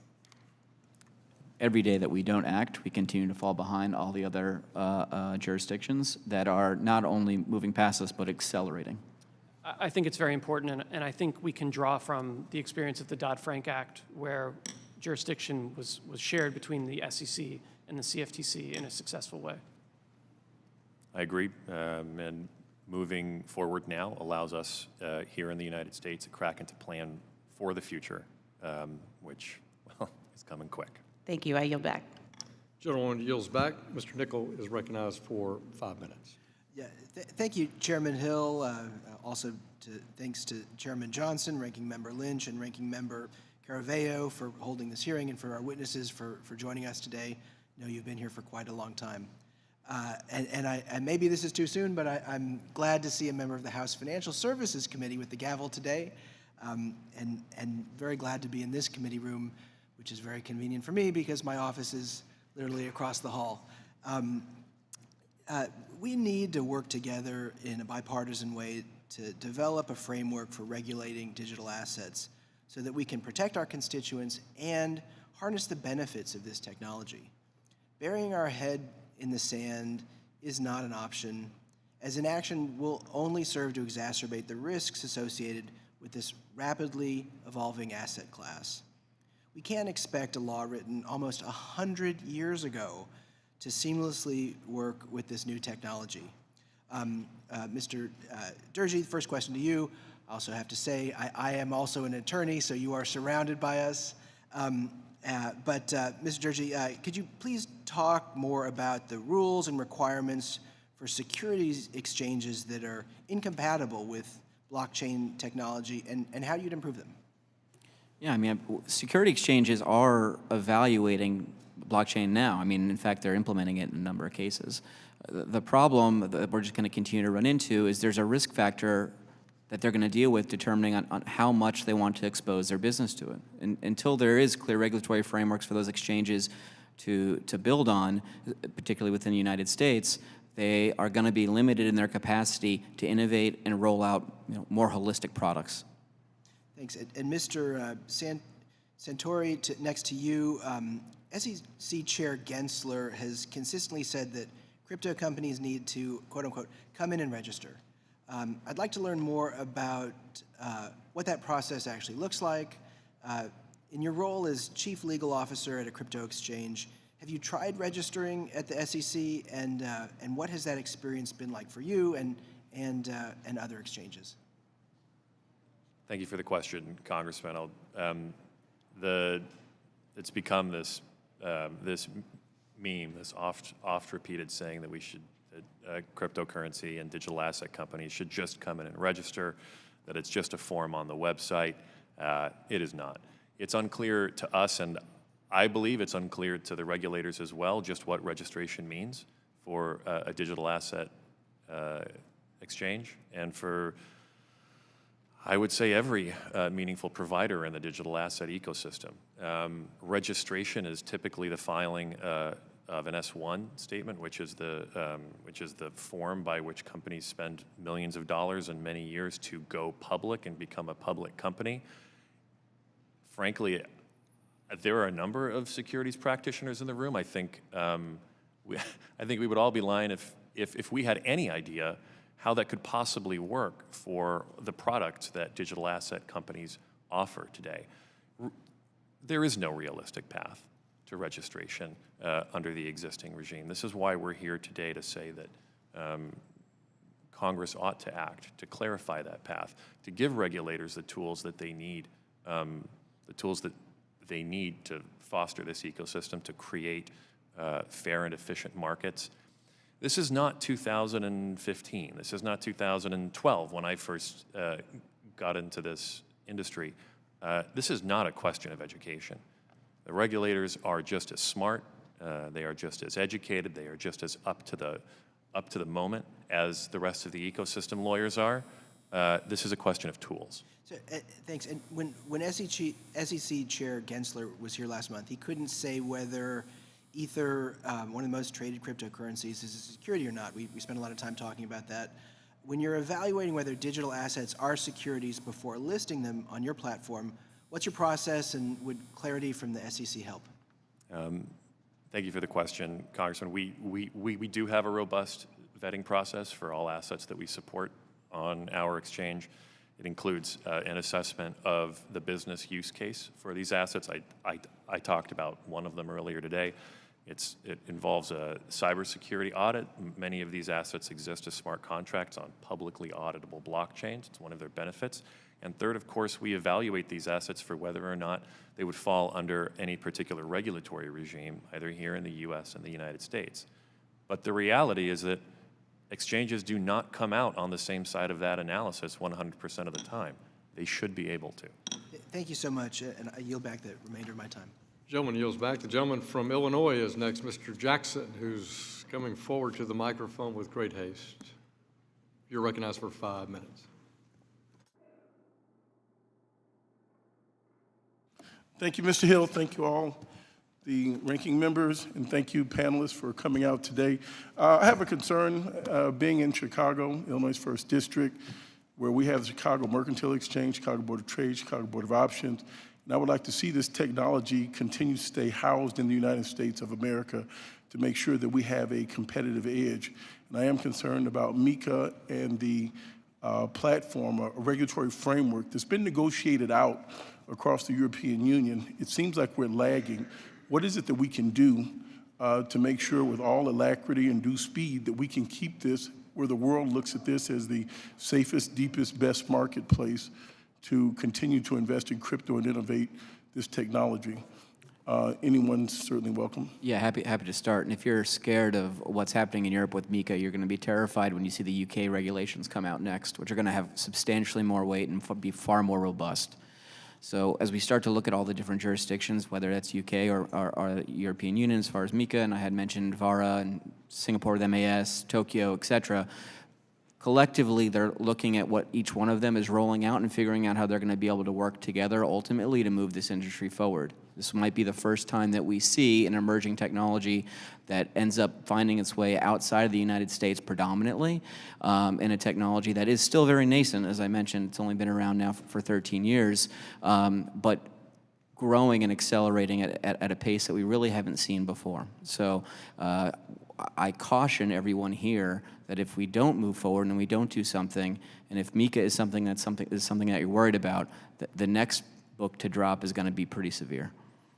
If I may add, I think there's a lot of reasons why we have the strongest capital markets in the world and the strongest financial system. Regulation is part of that, but there are a lot of other factors that contribute to it. So I think it's important not to exaggerate the risk here. We clearly do want to put in place a regulatory framework, but I'm not that worried yet about the U.S. losing its leadership ability in a lot of these areas. On the regulatory framework, there's going to be interpretive issues under MiCA as well. Frankly, when you look at MiCA, it applies to crypto assets and it excludes anything that's a financial instrument. Their definition of a financial instrument includes sort of what we define as a security. So they're going to have some interpretive questions there too. So I think we need to move forward with a sensible regulatory framework, but let's not get too worried about losing our edge yet. Okay. My concern, following up on that, if you would, is that when we look at the weekend collapse of an SVB, look at Republic, this isn't the bank run of old where someone's standing outside around the corner. these are people that are picking up their phones and pulling out $100 billion in a day, in 2 days. So I do think that there's a certain heightened sense of urgency. I'm sorry, Mr. Durgee. Yeah, no, I was just going to comment, we're talking about the U.S. as, a financial superpower. I don't think that's going to change. What we really need to be talking about is from the innovation perspective, the technology components that are going to be leaving the U.S. and developing other technologies outside of potential financial frameworks that the U.S. will not be the ones that own. That is the area that we are certainly the most concerned about. It's when in the opening testimony I discussed that we're going to talk about the speculative nature of the industry, and that's all well and good, but it's the technological innovation component is the area that we really can't forget. I yield back my time. Thank you, Chairman. Thank you, Mr. Jackson. Gentleman yields back. Mr. Green of Texas is recognized for 5 minutes. Thank you, Mr. Chairman. Thank the witnesses for appearing as well. And I will apologize if I should say something or ask a question that offends, but I tend to deal with the sensitive issues. And today, having been a litigator, I find it necessary to utilize a technique that we employ when selecting a petit jury from among those who are in a veneer. It's a process called voir dire or voir dire, depending on where you're from. In Texas, we say voir dire. It's a French term that means to speak the truth. So let's proceed with this process of raising hands. Let's start with this, and I regret that we've lost a member of the panel, to be quite candid. He's back, very good. We talk a lot about diversity and inclusion and how this will be a part of this new era of technology that will make millionaires and billionaires. And I'd like to ask you a few questions about diversity and inclusion. Does it include both males and females, diversity and inclusion? If you think so, raise a hand so that I don't have to ask each one of you. If you think it includes males and females. All right, let the record reflect that all hands were raised. That would be 2, 4, 6 hands up. Do you define yourself as a female? If so, kindly extend a hand into the air. Let the record reflect that none of the witnesses would be defined as a female. Do you know any females who would be capable, competent, and qualified to sit on this panel? One hand's up already, there. They all know females who would be capable, competent, and qualified to sit on this panel. Would they bring something to this debate that would be not only of interest, but that would be beneficial to what we're trying to accomplish? Hands up, hands up. All agree. Now, does diversity and inclusion include people of color? Raise your hand if you think so. Let the record reflect that they all think so. And do you know any people of color who would be capable, competent, and qualified to sit on this panel? Hands up, please. A nodding of head won't do. All hands have been raised. Let the record reflect such. I'm asking these questions because, unfortunately, we tend to see diversity and inclusion at the end of a process. I think it starts right here today with you. But I don't have time to go on with this. Let's go to another area that's exceedingly important. It's been said that whether the SEC or CFTC is empowered to do this, that there will be a need for additional tools. That's what's been said by Mr. Santori. Let's talk about additional funding. I think, Mr. Massad, you've said as much. Additional funding. It appears to me that my colleagues would propose cuts to to align with the 2024 FYI, 2024 with the 2022 FYI levels. And in so doing, this would impose a $91 million cut, or about 22%. Mr. Massad, would such a cut hurt the CFTC and its functionality? Absolutely. Would it hurt the SEC if it is cut? Absolutely. Do you think that there will have to be an increase, regardless as to how this is done, there will have to be some increase in funding? Yes, if you're going to increase an agency's duties and responsibilities, you need to give it additional resources to do that. All right, I have 18 seconds left. If you agree with Mr. Massad, would you raise your hand, please? So, Mr. Centauri, you don't think that there would have to be an additional funding? No, that's not what I'm saying. Well, but that's my question. Do you think that there would have to be additional funding? I think it would depend on the jurisdiction that ultimately was granted to the SEC and the CFTC. There could very well be areas where that jurisdiction ought to be changed. All right, I'm sorry I can't pursue this more, but thank you, Mr. Chairman. The gentleman yields. Mr. Sherman of California is recognized for 5 minutes. I want to thank Mr. Green for pointing out the need for diversity in gender, diversity in ethnicity and race. We also need diversity in viewpoint. We've got a whole panel here, none of whom have said the basic question is, should we allow cryptocurrencies to go forward in the United States?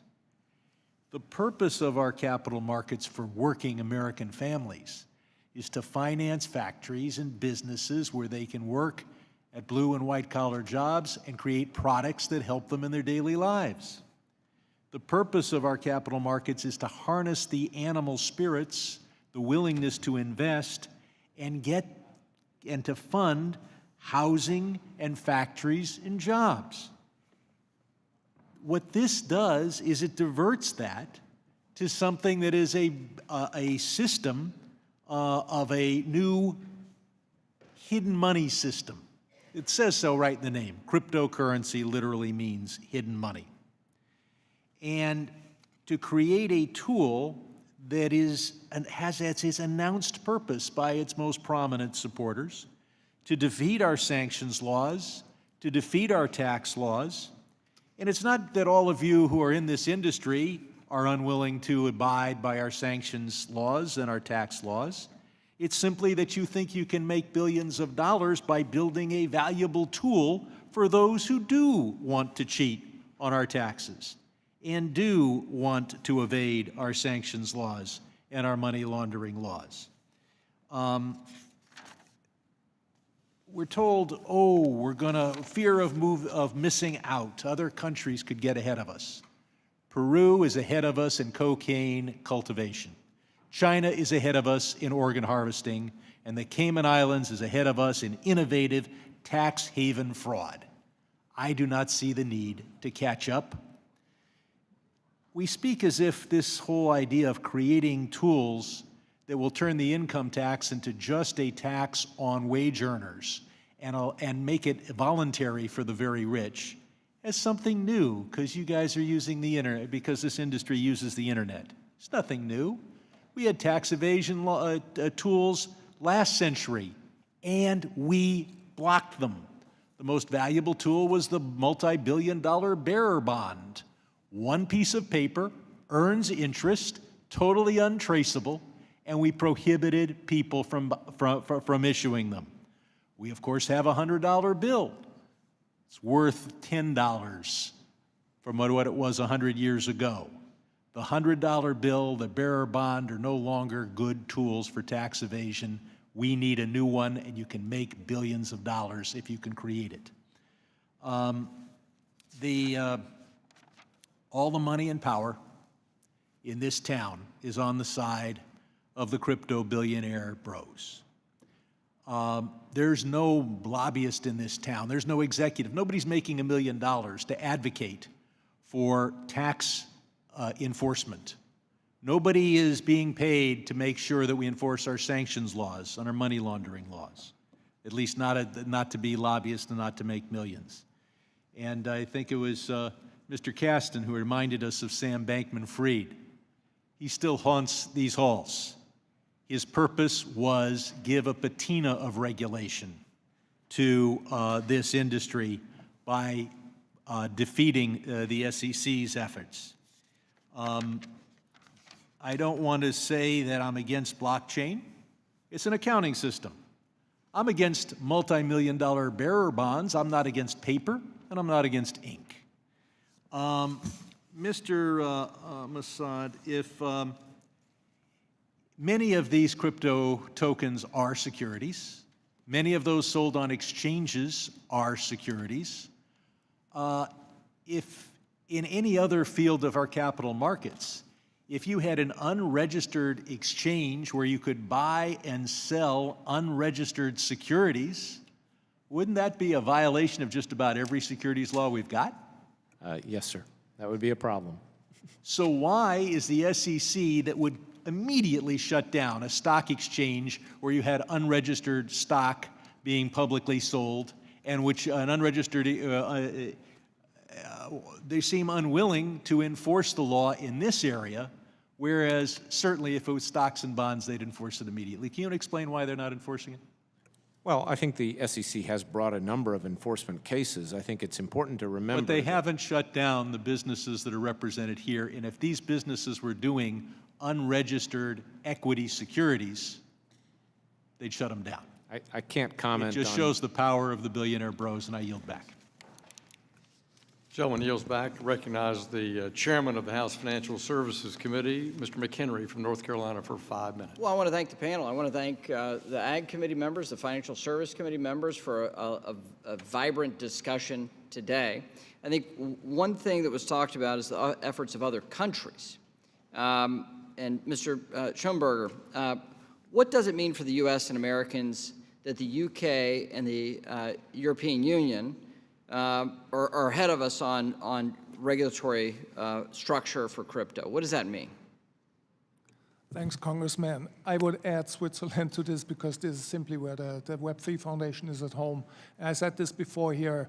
It was a very deliberate decision of the foundation to be headquartered there because of the legal Well, what does it mean for the United States and Americans that we're behind in a regulatory structure here? I can only speculate what others would do, but if the foundation perceives it that way, that it might be better to be somewhere else, others might think that too. So the innovation happens somewhere else, the value accrual and the jobs accrue somewhere else. So Mr. Culkin and Mr. Santori, based on the discussions today, what are the most important next steps that Congress can take? And is there urgency? So, Chair McHenry, I think in terms of incremental next steps, clarity from Congress that CFTC has oversight over digital commodity spot markets would bring a number of protections to those markets and participants, things like segregation of customer funds, clarity on treatment of customer property in the event of a bankruptcy, surveillance of the market activity. Those, in my mind, are the next logical steps here.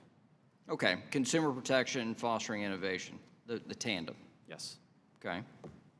I agree with those themes. I'd say specifically a functional standard and a process for drawing clear lines between the SEC and the CFTC, a workable registration path for exchanges like Kraken, clarification that the CFTC does have oversight over spot markets, and of course, putting in place workable transition arrangements for exchanges like ours and other urgency, participants. in your view? I view this as urgent. Why? We cannot plan. We cannot plan how to put in place the tools, processes, and procedures that we use to protect consumers, to make reporting to law enforcement. And we cannot plan to hire new personnel, to expand our physical presence, to develop software tools. Planning is key for us. We've been around for 11 years. We plan to be around for a lot longer than 11 more. So on that lack of planning, what does that actually mean, though? Because you're talking about your problems. Tell me about the American people's problems if this is the case. What are we missing out on? Yeah, Consumer protection is what we're missing out on. Number one, there's not clarity of this stuff. There's not clear rules of the road on whose rights there are for these assets, there's a lack of clarity. That's The right, lack of Congressman. clarity doesn't mean better things for the consumer. Is that fair? That's right. It means a worse environment for consumers. We cannot build the tools that we need to protect them. We cannot invest to build. So if my colleagues think that there is nothing to the digital assets, there is nothing to be valued from there, that there is nothing from an open, permissionless exchange that is visible to all, that law enforcement can track, there's no value to that. You would still want to have consumer protections. You would still want to have rule of law here to make sure there's enforceability of rights and protections of consumers' property, right? Yes, Even if you Congressman, hated we it. would.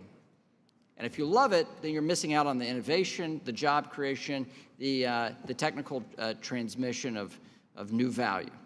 All right, so what are the takeaways today? I think to recap on today, a couple things are clear. The current Securities Exchange Commission approach to disclosures don't work for digital assets. It doesn't conform with the nature and properties of digital assets. The CFTC needs additional authority over non-security digital assets. The Securities Exchange Commission needs to modify its rules for broker-dealers and securities exchanges.